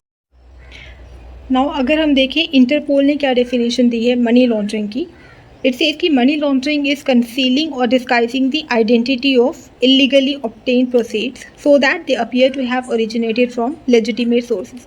मतलब आप पहली वाली भी डेफिनेशन लिख सकते हो, ये भी लिख सकते हो, साथ में इंटरपोल अगर आप कोट कर दोगे तो ज़्यादा इम्पैक्ट पड़ता है। And it often leads to other serious crimes like drug trafficking, robbery and extortion. और मेथड्स क्या हैं मनी लॉन्ड्रिंग के? बल्क कैश स्मगलिंग करना, शेल कंपनीज ओपन कर लेना, ट्रस्ट ओपन कर लेना, राउंड ट्रिपिंग करना, हवाला ट्रांजेक्शन्स, फॉल्स इनवॉइसिंग। सो ये सारी चीज़ें जो हैं मेथड्स हैं मनी लॉन्ड्रिंग के। बाकी हमने देख लिया placement, layering and integration. Placement का गोल क्या होता है? To deposit criminal proceeds into financial system. Layering का to conceal the criminal origin of proceeds. And integration का to create an apparent legal origin for criminal proceeds. ठीक है, अब हम देखेंगे इम्पैक्ट क्या होता है इसका। सो इम्पैक्ट क्या होता है मनी लॉन्ड्रिंग का? So as per IMF, as per the studies conducted by IMF, the quantum of money laundered is approximately 2 to 5% of GDP of the world. मतलब जितना मनी लॉन्ड्रिंग हुई है ना, वो पूरे वर्ल्ड की 2 to 5% GDP जो है वो बनाता है। तो ये आप कोट कर सकते हो इकोनॉमिक इम्पैक्ट में। ठीक है, अब हम इसको देखेंगे सोशल इफेक्ट्स क्या है इसके, इकोनॉमिक इम्पैक्ट क्या है और पॉलिटिकल इम्पैक्ट क्या है। सोशल इम्पैक्ट में अगर आप देखते हैं सो ये क्रिमिनल एक्टिविटी को बूस्ट करता है, ठीक है, फ्रॉड एक्टिविटीज़ को प्रमोट करता है एंड यूथ को अट्रैक्ट करता है बिकॉज इसमें हायर रिटर्न होते हैं। ठीक है, तो फ्रॉड एक्टिविटीज़ में यूथ इंडल्ज हो जाते हैं। Then moral and social position of society को डिक्लाइन करता है by exposing it to activities like drug trafficking, smuggling etcetera. Then market में अवेलेबिलिटी ऑफ ड्रग्स जो है वो इजीली अवेलेबल हो जाती है, तो सोशल बैलेंस जो है ख़राब हो सकता है।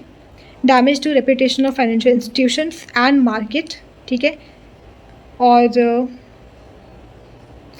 increased unemployment as legitimate business companies fail to compete with the operators operating through illegal money। ठीक है, उनको अनफेयर एडवांटेज जो है मिल जाता है। तो क्या क्या सोशल इम्पैक्ट हुए? एक तो ये अनएम्प्लॉयमेंट बढ़ेगा बिकॉज लेजिटिमेट बिजनेस कंपनीज जो फेल हो जाती हैं इलेजिटिमेट कंपनीज के आगे। सेकंड क्या बोला? फाइनेंशियल इंस्टीट्यूशंस की रेपुटेशन ख़राब हो जाती है, मार्केट की रेपुटेशन ख़राब हो जाती है। एंड थर्ड क्या बोला हमने? ये सब जो एक्टिविटीज़ हैं इनकी वजह से सोसाइटी की मोरल पोजीशन जो है वो सफ़र होगी। इकोनॉमिक इम्पैक्ट क्या है? तो कुछ माइक्रो इम्पैक्ट है, कुछ मैक्रो इम्पैक्ट है। Loss of revenue to government, first चीज़ ये हो गई। Then unpredictability of economy, because illegal money pump हो रही है, कभी भी निकल सकती है, कभी भी पंप हो सकती है, तो अनप्रिडिक्टेबिलिटी है इकोनॉमी में। स्टेबिलिटी ऑफ इकोनॉमी थ्रेटन हो जाती है। डिस्टेबलाइजेस इकोनॉमी, मतलब वही चीज़, फाइनेंशियल क्राइसिस आ सकता है, पॉलिसी डिस्टॉर्शन हो सकता है। It occurs because of measurement error and misallocation of resources. ठीक है, क्योंकि पता नहीं चल रहा ना कौन सा इलीगल मनी है, कौन सा लीगल मनी है। इलीगल मनी जो है वो सही काम में जाएगा कि नहीं, तो मेजरमेंट एरर हो सकता है and misallocation of resources हो सकती है। तो this leads to policy distortion. Foreign investors को डिस्करेज कर सकता है, टैक्स इवेजन कल्चर को बढ़ावा देता है। ठीक है, एक्सचेंज रेट और इंटरेस्ट रेट वॉलेटिलिटी इंक्रीज हो जाती है, कंटामिनेट्स लीगल ट्रांजेक्शन्स। ठीक है, टैक्स फंड्स जो है वो डिक्रीज हो जाते हैं। देन ऑर्गेनाइज क्राइम जो है वो फ्लरिश होता है, high cost of doing business, ये सारी चीज़ें होती हैं। देन पॉलिटिकल में आप वही लिख सकते हैं, पॉलिसी डिस्टॉर्शन हो जाता है because of measurement error and misallocation of resources. And legislative bodies जो हैं वो भी नेगेटिव इकोनॉमिक इम्पैक्ट को आइडेंटिफाई नहीं कर पाती। That's it. इसमें सारे पॉइंट्स इतने रेलिवेंट नहीं हैं, बट हाँ कुछ सोशल इफ़ेक्ट्स लिखती है एक दो, या फिर सारा ही सिंपल इम्पैक्ट करके 2-3 पॉइंट वहाँ से लिख दिए विजन से, और ये वाले जो इकोनॉमिक इम्पैक्ट दिए हैं ये अच्छे दिए हैं। जैसे पॉलिसी डिस्टॉर्शन हो गया, डिस्टेबलाइजेस इकोनॉमी, अनप्रेडिक्टेबिलिटी ऑफ इकोनॉमी, ठीक है, टैक्स इवेजन कल्चर है, ऑर्गेनाइज क्राइम बढ़ सकता है, ये एक्सचेंज रेट वॉलेटिलिटीज़ हो सकती हैं, ये आप कोट कर सकते हैं। अब चैलेंजेस क्या हैं इन कर्बिंग दी मनी लॉन्ड्रिंग? तो फर्स्ट हमने देखा वीक इन्फोर्समेंट मैकेनिज्म है, like under prevention of money laundering act prosecution complaints have been filed in only 19% of the cases. तो enforcement mechanism weak है. lack of proper definition, like black money जो word है उसको define नहीं किया है IT act में या किसी और अदर एक्ट में. necessary political will नहीं है, especially in politically connected cases. ineffectiveness of KYC norms, poor coordination है इन्वेस्टिगेटिंग एजेंसीज में, एंड टेक्नोलॉजिकल एडवांसमेंट हो रही है जैसे innovative payment systems, digital currencies, तो इनको फिर थोड़ा सा ट्रैक करना भी डिफ़िकल्ट हो जाता है. इसके लिए उतनी ही जो है टेक्नोलॉजिकली साउंड टेक्नोलॉजीज आपको चाहिए, ठीक है, इनोवेशंस चाहिए इसको टैकल करने के लिए. तो ये सब चीज़ें हो गई. क्या क्या इनिशिएटिव्स लिए गए हैं? तो Indian initiatives and global initiatives. India ने कुछ लॉज लाए हैं जैसे कि PMLA लॉ हो गया, ठीक है, PMLA act, prevention of money laundering act 2002, and PMLA rules भी है. It added new activities to bring individuals acting as formation agents of companies. तो बेसिकली PMLA एक्ट में भी इंडिविजुअल्स जो हैं वो भी इसके एम्बिट में ले आए हैं, ठीक है. बस आप लिख सकते हो कि ये स्टैट्यूटरी फ्रेमवर्क है. सेकेंड, इंस्टीट्यूशंस कौन कौन से हैं? डायरेक्टरेट ऑफ एनफोर्समेंट ED है, फाइनेंशियल इंटेलिजेंस यूनिट इंडिया ये भी है. देन रेगुलेटर्स हैं कुछ जैसे RBI, SEBI etcetera. Other institutions like CBI, income tax department etcetera. Global initiative में आप देखेंगे तो वियना कन्वेंशन है, which is a convention against illicit traffic in narcotic drugs and psychotropic substances. It recognises money laundering as a criminal offence, ठीक है. तो simply लिख सकते हो Vienna convention, it recognises money laundering as a criminal offence. Then FATF भी है, तो FATF की कुछ रिकमेंडेशंस है तो टू प्रिवेंट मनी लॉन्ड्रिंग, ठीक है. आप सिंपली FATF भी लिख दोगे तो वो भी हो जाएगा. Then global programme against money laundering, proceeds of crime and the financing of terrorism. तो ये 3 इनिशिएटिव हैं ग्लोबली. आप 2 भी याद रखेंगे, FATF and Vienna convention, that would also be fine. Way forward क्या है? तो मनी लॉन्ड्रिंग को ट्रैक करने के लिए we need advanced technology like AI, blockchain technologies, ठीक है. सेकेंड, क्रॉस कम्युनिकेशन रेगुलरली होते रहना चाहिए, like banks, law enforcement agencies को आपस में उनको अप टू डेट रखना चाहिए एक दूसरे को इन्फॉर्मेशन में. इंश्योरिंग प्रॉपर रिस्क हैंडलिंग, जैसे कि क्लियर चैनल्स होने चाहिए, properly defined, documented and consistent investigative process होना चाहिए. इंटरनेशनल कोऑर्डिनेशन बढ़ाने की ज़रूरत है, ठीक है. तो ये सब चीज़ें हैं PMLA एक्ट में लॉन्ड्रिंग टॉपिक में. Then apart from this we also have UN global programme against money laundering, ठीक है. तो UN का global programme against money laundering, तो इसी में 3 फर्दर कन्वेंशंस अडॉप्ट की गई हैं. एक तो international convention for separation of financing of terrorism, then UN convention against transnational organised crime and UN convention against corruption. अब बस ये नाम याद रख लोगे अगर तो दैट इज़ फाइन.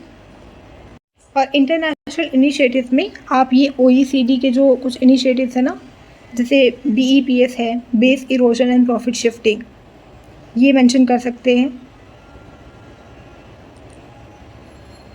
देन एक एगमेंट ग्रुप है, this is also important,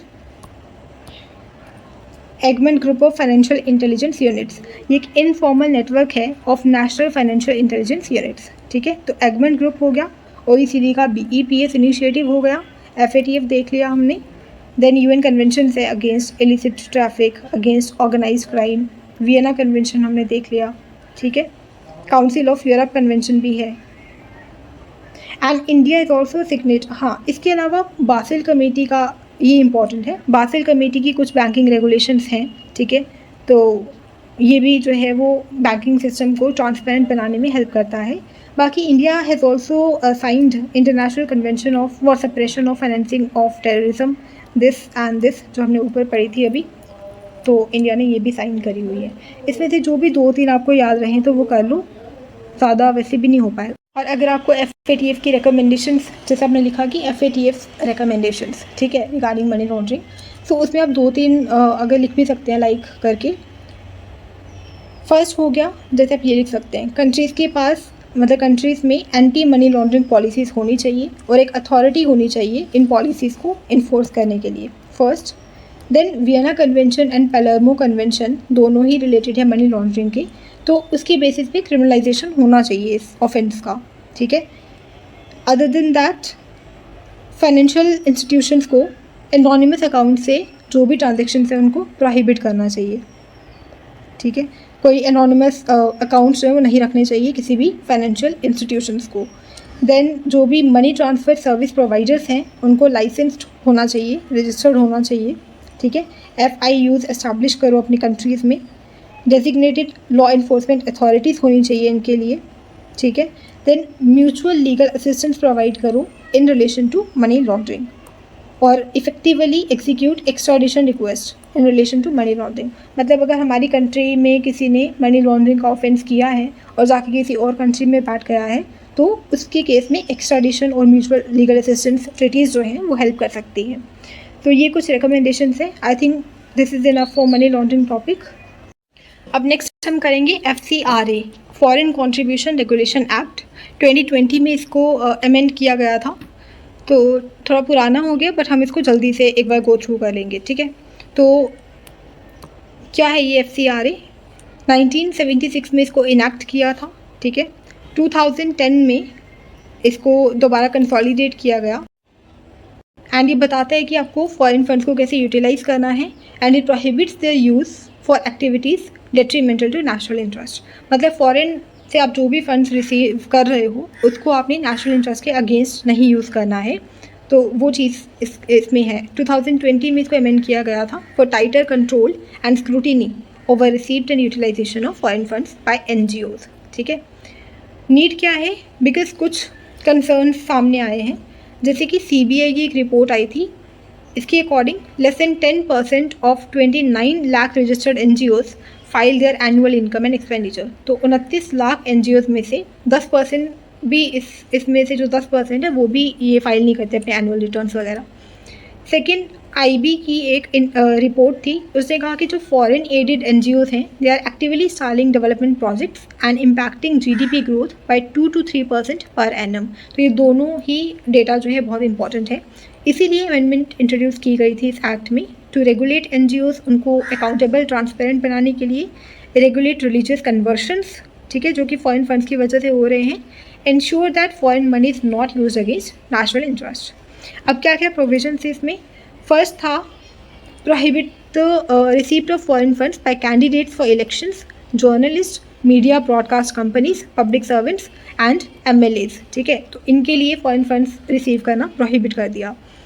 prior permission चाहिए होगी फॉरेन फंड्स रिसीव करने के लिए।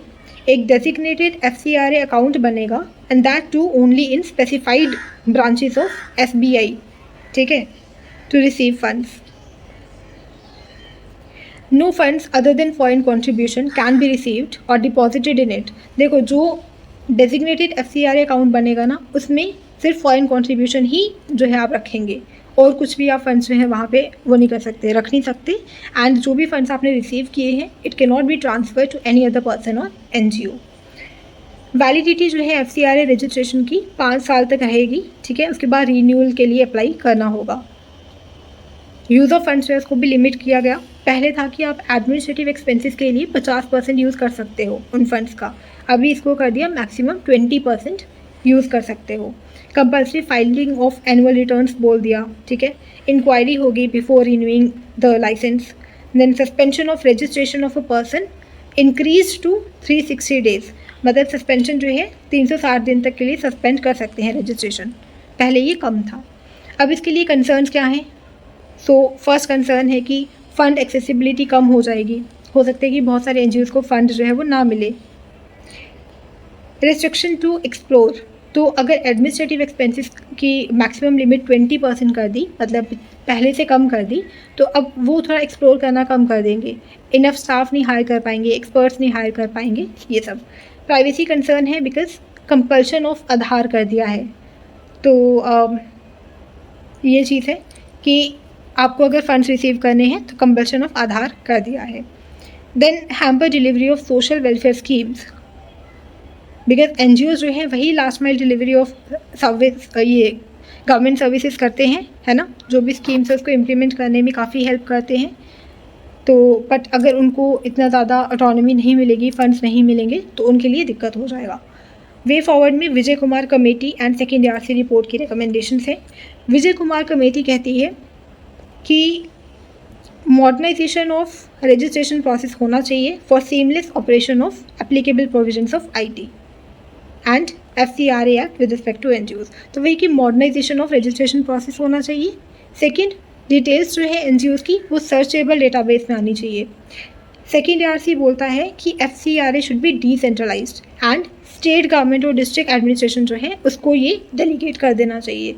अभी क्या है, FCRA को कंट्रोल करती है सेंट्रल गवर्नमेंट, ठीक है, बट सेकेंड ARC का कहना है कि इसको डिसेंट्रलाइज कर दो। एंड फाइन बैलेंस मेंटेन करना है between the purpose of legislation and functioning of voluntary sector. ऐसा नहीं हो कि वॉलंटरी सेक्टर एकदम ठप ही हो जाए, ठीक है, बंद ही हो जाए।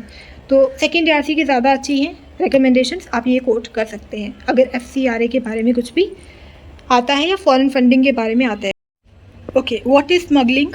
तो वर्ल्ड कस्टम्स ऑर्गेनाइजेशन कहता है कि स्मगलिंग क्या है, it is a customs offence जिसमें आप मूवमेंट ऑफ गुड्स करते हो across A customs frontier in such manner that you evade customs control, ठीक है, मतलब आप इस तरीके से गुड्स की मूवमेंट कर रहे हो across A frontier, across A border in such a manner कि आप उसमें कस्टम्स कंट्रोल को इवेड कर रहे हो, ठीक है। एंड इंडिया में it is regulated by customs act 1962 and commonly smuggled items कौन सी हैं? Gold, currency, diamonds, drugs, electronic items, ये सब। काउंटरफीटिंग क्या होता है? तो this is defined under section 28 of IPC। ये कहती है कि a person is said to be counterfeit who causes one thing to resemble another thing, intending by means of that resemblance to practice deception। मतलब एक copy बना देनी किसी चीज़ की, ठीक है, जैसे काउंटरफीट करेंसी क्या होती है? नकली करेंसी, है ना।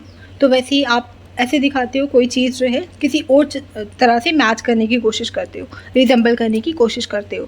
तो ठीक है, काउंटरफीटिंग की डेफिनेशन वगैरह तो इंपॉर्टेंट नहीं है, स्मगलिंग की भी डेफिनेशन आप इतना बताना ज़रूरी नहीं है, बस ये बता दिया कि कौन से एक्ट के अंडर रेगुलेटेड है और ये एक ऑफेंस है, ऐसा कुछ बोल दिया। एंड काउंटरफीट प्रोडक्ट्स के एग्जांपल्स क्या हैं? जैसे काउंटरफीट करेंसी होती है, ड्रग्स होते हैं, ऑटोमोबाइल्स होते हैं, सॉफ्टवेयर, बुक्स एट्सेट्रा, ठीक है। ये डेफिनेशन जो उतनी आप स्किप कर सकते हो, ठीक है, इसको, बट मैंने बताने के लिए बता दिया। फैक्टर्स क्या है which are responsible for smuggling and counterfeiting? तो thrives due to huge domestic demand. तो स्मगलिंग क्यों होती है? बिकॉज उन पर्टिकुलर चीज़ों की डिमांड बहुत ज़्यादा होती है, डोमेस्टिक डिमांड। काउंटरफीटिंग क्यों? वही की डिमांड ज़्यादा है तो काउंटरफीट प्रोडक्ट्स ही बेच देते हैं यहाँ पे। लेक्यूना है in countering the supply due to lack of political will, inadequate infrastructure or financial resources, lack of stringent enforcement, ठीक है। then violations of foreign trade policy, जो foreign trade policy है उसको violate किया जाता है, ये भी एक factor है for rise in smuggling and counterfeiting and misuse of foreign trade agreements। then electronic platforms का use जो है काफ़ी बढ़ रहा है, तो electronic platforms जो हैं वहाँ से भी आपको जो wrong products हैं वो receive हो जाते हैं।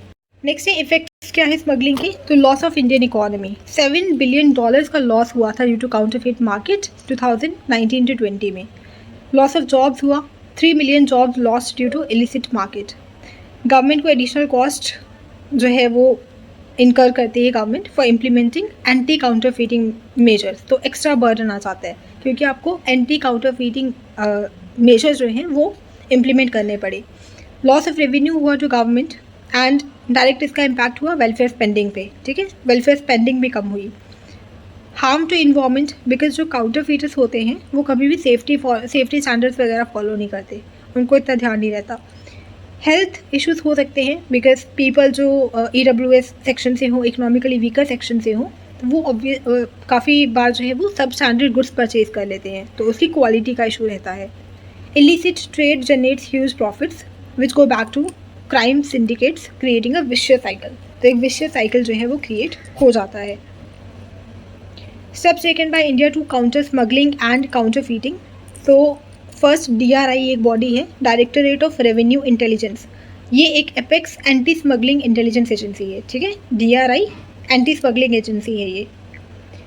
Then automation of custom clearance, तो कस्टम क्लियरेंस हमने देखा, कस्टम्स का इशू अगर हो रहा है, स्मगलिंग अगर हो रही है, तो उसको हमने कस्टम क्लियरेंस को ऑटोमेशन कर दिया उसका at border, and induction of risk management system हमने किया। ट्रेनिंग प्रोग्राम्स कंडक्ट किए गए हैं police officials of Nepal and Bangladesh के लिए to sensitise them about smuggling and counterfeiting of Indian currency, ठीक है। Terror funding and fake currency cell बनाई गई है, TFFC, terror funding and fake currency cell बनाई गई है NIA में, नेशनल इन्वेस्टिगेशन एजेंसी में, to conduct focused investigation. Then UAPA act जो है उसको अमेंड किया गया है। Damage to monetary stability of India by production, smuggling, circulation of fake Indian currency, इसको टेररिस्ट एक्ट बोला गया है इस पर्टिकुलर एक्ट में, ठीक है। तो ये कुछ इनिशिएटिव दिए गए हैं। वे फॉरवर्ड में क्या है कि आप इंटरनल डिमांड को काउंटर करो, लाइक ड्रग्स की जो इंटरनल डिमांड है जिसकी वजह से स्मगलिंग होती है, काउंटरफीट ड्रग्स मिलते हैं, डिमांड को कर्ब करो। And they should be flying squads of customs, NCB, police. Comprehensive law and policy होनी चाहिए काउंटरफीट गुड्स पे, ठीक है, to create a uniform legal structure. Then dedicated redressal structure होना चाहिए, टाइम बाउंड डिस्पोजल होना चाहिए, two pronged strategy of coordination with area experts like drug experts with customs along with domain expertise। मतलब एक तो जो पर्टिकुलर एरिया के expert हैं, लाइक ड्रग चीज़ हो गई, ठीक है, तो ड्रग एक्सपर्ट्स, कस्टम्स एक्सपर्ट्स और जो हमारे बॉर्डर ऑफिसर्स हैं उन सबको कोऑर्डिनेट करके चलना होगा। रोबस्ट नो योर सप्लायर और नो योर कस्टमर नॉर्म्स होने चाहिए बाय कंपोनेंट मैन्युफैक्चरर, ठीक है। जैसे KYC होता है वैसे KYS भी होना चाहिए, नो योर सप्लायर नॉर्म्स। तो वो पता चलता है कि ये एक वेरीफाइड सप्लायर से आ रही है चीज़ें कि नहीं, ठीक है। रिवाइज कर लेते हैं एक बार इसको, इफ़ेक्ट्स देख लेते हैं। इफ़ेक्ट्स में हमने देखा कि $7 बिलियन का लॉस हुआ इंडिया को 2019-20 में, जॉब्स 3 मिलियन जॉब्स लॉस हुई, एंटी काउंटरफीटिंग मेजर्स में एडिशनल कॉस्ट लगी गवर्नमेंट को, रेवेन्यू लॉस हुआ, सेफ्टी स्टैंडर्ड्स जो है फॉलो नहीं करते काउंटरफीटर्स, तो harm to environment and health issues हो सकते हैं, ये सब। स्टेप्स टेकन क्या बोला हमने, DRI है एक, ठीक है। Then automation of customs clearance at borders, risk management system को इंडक्ट किया है, ट्रेनिंग प्रोग्राम्स कंडक्ट किए गए हैं, TFFC सेल है NIA की, and damage to monetary stability of India by promoting smuggling, circulation of fake Indian currency, इसको terrorist act बोल दिया, ठीक है। ये सब चीज़ें हमने बोली, ख़त्म। अब देखो ये एक और टॉपिक देख लेते हैं, counterfeit currency notes. So recently minister of finance ने कहा कि वैल्यू ऑफ काउंटरफीट करेंसी वो रिड्यूस हो गई है इन द बैंकिंग सिस्टम। तो it has reduced from 43 crore rupees in 2016-17 to 8 crore, तो काफ़ी ज़्यादा जो है हमको इम्प्रूवमेंट देखने को मिली है, तो sharp decline of more than 80%। तो अगर आपने पॉजिटिव चीज़ बतानी हो कि इन इनिशिएटिव्स की वजह से अभी रिसेंटली 80% से भी ज़्यादा डिक्लाइन देखने को मिला है काउंटरफीट करेंसी में, इंडियन बैंकिंग सिस्टम में। NCRB का अगर आप डेटा देखेंगे, सो इन्होंने कहा कि value of fake currency seized by various enforcement agency वो काफ़ी ज़्यादा बढ़ गई है, ठीक है। तो मतलब हम सीज कर रहे हैं फेक करेंसी को, एंड बस यही है। अच्छा, steps taken to prevent circulation of counterfeit note. तो फर्स्ट जैसे लीगल प्रोविजंस कुछ की गई हैं, सो इसको पनिशेबल ऑफेंस किया गया है under some sections of IPC 489A-2E, इनके अंडर ये एक पनिशेबल ऑफेंस है काउंटरफीटिंग, ठीक है। ऑल्सो अंडर UAPA एक्ट, ये टेररिस्ट एक्ट है। Anti counterfeiting measures bye RBI, इन्होंने क्या क्या मेजर्स लिए हैं, फोर्स्ड नोट विजिलेंस सेल बनाई है, ठीक है, at all the banks to pay focused attention to counterfeiting. तो सारे बैंक्स में फोर्स्ड नोट विजिलेंस सेल बनाई हुई है, रेगुलर ट्रेनिंग प्रोग्राम्स कंडक्ट कर रहे हैं, नोट सॉर्टिंग मशीन्स इंस्टॉल की हैं, ठीक है, कि कौन सी फेक नोट्स हैं, कौन सी सही नोट है, उसको नोट सॉर्टिंग मशीन एक लगाई गई है।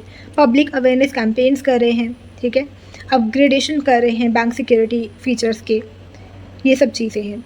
जैसे incorporating security features in bank notes, जैसे वाटर मार्क लगा दिया, माइक्रो एचिंग कर दी, लेटेंट इमेज कर दी, ये पता लगाने के लिए कि नोट असली है कि नकली है, ठीक है। तो ये सब है। Then measures by government for overhauling currency of fake Indian currency notes. So एक FICN कोऑर्डिनेशन ग्रुप बनाया है, fake Indian currency notes group coordination group बनाया है, जो कि इंटेलिजेंस एंड इन्फॉर्मेशन शेयर करेगा with security agencies. Then terror funding and fake currency cell भी बनाई है NIA के अंडर ही, ठीक है, वही TFFC जो हमने बोला। बाकी कैपेसिटी बिल्डिंग प्रोग्राम्स होती है, डीमोनेटाइजेशन की थी, ठीक है, कोऑपरेशन विद नेबरिंग कंट्री, जैसे ये police officials of Nepal and Bangladesh, उनको सेंसिटाइज करा। इंडिया और बांग्लादेश में जॉइंट टास्क फोर्स बनाई है to build trust and cooperation for exchange of information and analysis of, ये देख लो आप। अब देखो काउंटरफीट करेंसी के थ्रेट्स क्या क्या होते हैं। ब्लैक मार्केटिंग एंड करप्शन बढ़ती है, डीवैल्यूएशन हो जाता है करेंसी का, इन्फ्लेशन हो जाती है, loss of public confidence, terrorism हो सकता है बिकॉज वो करेंसी जो है वो टेररिज्म के लिए यूज़ हो सकती है। जैसे एग्जांपल दी है, मुंबई अटैक्स जो हुए थे तो उसमें सिग्निफिकेंट पार्ट ऑफ मनी जो आया था उस ऑपरेशन को फंड करने के लिए वो फेक करेंसी रैकेट्स और हवाला ट्रांजेक्शन से आया था। बाकी इकोनॉमिक इम्पैक्ट है वो हमने देख लिए। वे फॉरवर्ड क्या है, डिजिटल करेंसी पे शिफ्ट कर जाओ, डिजिटल ट्रांजेक्शन्स इम्प्रूव करो and information exchange between different agencies and banks. Role of citizens, तो सिटीजन्स को विजिलेंट रहने की ज़रूरत है अबाउट FICN एंड जो भी मैटर है उसको पुलिस या बैंक्स को रिपोर्ट किया जाना चाहिए। तो ड्रग ट्रैफिकिंग क्या है, सिंपली आप world drugs report 2023 by UNODC, ठीक है, इसने एक रिपोर्ट दी है वर्ल्ड ड्रग्स रिपोर्ट। उसके according drug trafficking is expanding to other countries outside the main markets of North America and Europe with increase levels of trafficking to Africa and Asia. And drug trafficking होता क्या है, तो drug trafficking means जो drug prohibition laws है तो उनको contravene करते हुए आप इलीगल ट्रेड करते हो, ठीक है, ड्रग्स की, या इलीगल कल्टीवेशन करते हो, manufacturing, distribution, sale of substances illegally आप कर रहे हो against drug prohibition laws. And as per this report ये अभी जो मेन मार्केट्स हैं उससे ज़्यादा एक्सपैंड कर रहे हैं बाहर। और क्या चीज़ें कही हैं, नंबर ऑफ़ यूज़र जो है वो भी बढ़ गए हैं, 240 मिलियन थे 2011 में, 2021 में 296 मिलियन, ऑलमोस्ट 300 मिलियन के करीब पहुंच गए हैं। बाकी drugs trading is taking place over internet as well including dark net market places, ठीक है, तो उसके थ्रू भी स्प्रेड कर रहे हैं। इलीगल मैन्युफैक्चर हो रहा है सिंथेटिक ड्रग्स का, ठीक है, because of their low cost and ease of production. अब इंडिया में अगर आप देखें drug trafficking characteristics in India, so India एक ट्रांजिट हब बन गया है as well as a destination for heroin and hashish produced in golden triangle and golden crescent. तो ये रहा आपका golden crescent, Iran, Afghanistan and Pakistan वाला रीजन। गोल्डन ट्राइंगल जो है Myanmar, Vietnam, Laos and Thailand, ठीक है, ये चारों कंट्रीज मिलकर बनाती हैं गोल्डन ट्राइंगल। तो इसका एक ट्रांजिट हब भी है और दूसरा डेस्टिनेशन भी बन गया है ये। India is one of the top destinations for synthetic drugs. Then worst affected region जो है वो है नॉर्थ ईस्ट, स्पेशली मणिपुर। अभी आप देखें वायलेंस भी कितनी हो रही है मणिपुर में, उसका वन ऑफ द रीज़न ये भी है। देन नॉर्थ वेस्ट में, स्पेशली पंजाब में एंड कुछ और मेजर बिग सिटीज़ हैं। नॉर्थ ईस्ट रीजन जो है म्यांमार के क्लोज है, जो कि लार्जेस्ट प्रोड्यूसर है ओपियम का, वो हम देख रहे हैं यहाँ से गोल्डन ट्राइंगल में, तो उसकी वजह से भी इश्यूज़ आ रहे हैं। Issues related to drugs trafficking, पहला तो नेशनल सिक्योरिटी को थ्रेट है बिकॉज ये अदर ऑर्गेनाइज्ड क्राइम्स को सपोर्ट करता है like human trafficking, money laundering, ठीक है।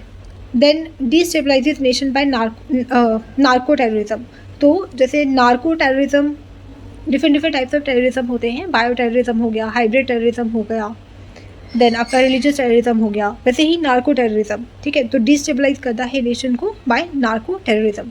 Then nexus between drug traffickers, criminal network, terrorist, ठीक है, इसको बोलते हैं narco terrorism. Money generated by illegal sale of narcotics and drugs, इसको टेररिस्ट एक्टिविटीज़ को फाइनेंस करने के लिए यूज़ किया जाता है एंड ऑल्सो फॉर नक्सलिज्म, ठीक है। देन ये फर्स्ट तो हो गया नेशनल सिक्योरिटी को इशू है, क्यों है वो हमने देख लिया। Narco terrorism, organised crimes and left wing extremism, terrorist activities, ये सब हो गया। राइज इन सोशल क्राइम्स, तो सोशल क्राइम्स भी हो रहे हैं, law and order problem create हो रही है कंट्री में, करप्शन होता है, बिकॉज ये जो ड्रग कार्टल्स है they penetrate and further corrupt state institutions as well to control illegal drug trade. ठीक है. इन्वायरमेंटल इम्पैक्ट होता है, जैसे कार्बन फुटप्रिंट काफ़ी ज़्यादा है इसका, डिफॉरेस्टेशन होता है ड्रग्स ग्रो करने के लिए, वेस्ट जनरेशन होता है. For example phenomena of narco driven deforestation ये अमेजॉन बेसिन में भी हो रहा है. तो ये काफ़ी अच्छी अच्छी एग्जांपल्स दी है, you can coat these. Measures क्या लिए हैं इंडिया ने? फर्स्ट ऑपरेशन समुद्रगुप्त, जो कि NCB नार्कोटिक कंट्रोल ब्यूरो ने लॉन्च किया था to combat drug trafficking in Indian Ocean region. तो ऑपरेशन समुद्रगुप्त. सेकेंड कुछ लॉज हैं लाइक NDPS एक्ट है 1985 का, narcotics drugs and psychotropic substances act. Ensuring physical security of the border, जैसे CIBM launch किया है comprehensive integrated border management system. SIMS ये भी लॉन्च करा है, seizure information management system. Then Nidaan portal है, national integrated database on arrested narco offenders. ये आपको 2-3 बार पढ़ोगे तब याद होगा. एक तो आपने CIBM देख लिया फिजिकल सिक्योरिटी ऑफ बॉर्डर्स के लिए, देन ये निदान याद कर लो, national integrated database on arrested narco offenders. ठीक है, ये ऑनलाइन डेटाबेसेस क्रिएट किए हैं. Then narco coordination centre portal बनाया है, जो कि कॉमन प्लेटफॉर्म है ड्रग लॉ इन्फोर्समेंट एजेंसीज़ के लिए, नार्को कोऑर्डिनेशन सेंटर. देन हमने bilateral pacts and MOU sign करे हैं to control the illicit trafficking of drugs. Signatory हैं हम डिफरेंट कन्वेंशंस के, like UN single convention on narcotic drugs 1961, इसको इंडिया ने साइन करा हुआ है. वे फॉरवर्ड क्या हो सकता है? Effective coordination and information sharing. Accountability mechanisms होने चाहिए for shipping, railway companies, air cargo, जहाँ से भी ट्रैफिकिंग या स्मगलिंग के जो है वो चांसेस हैं. Then control online drug supply chain by regulating crypto currency markets and monitoring electronic payment. तो ऑनलाइन जो ड्रग सप्लाई चेन है उसको भी काउंटर करने की ज़रूरत है. देन इन्हांसमेंट ऑफ पनिशमेंट, जैसे वो था ना साइबर किल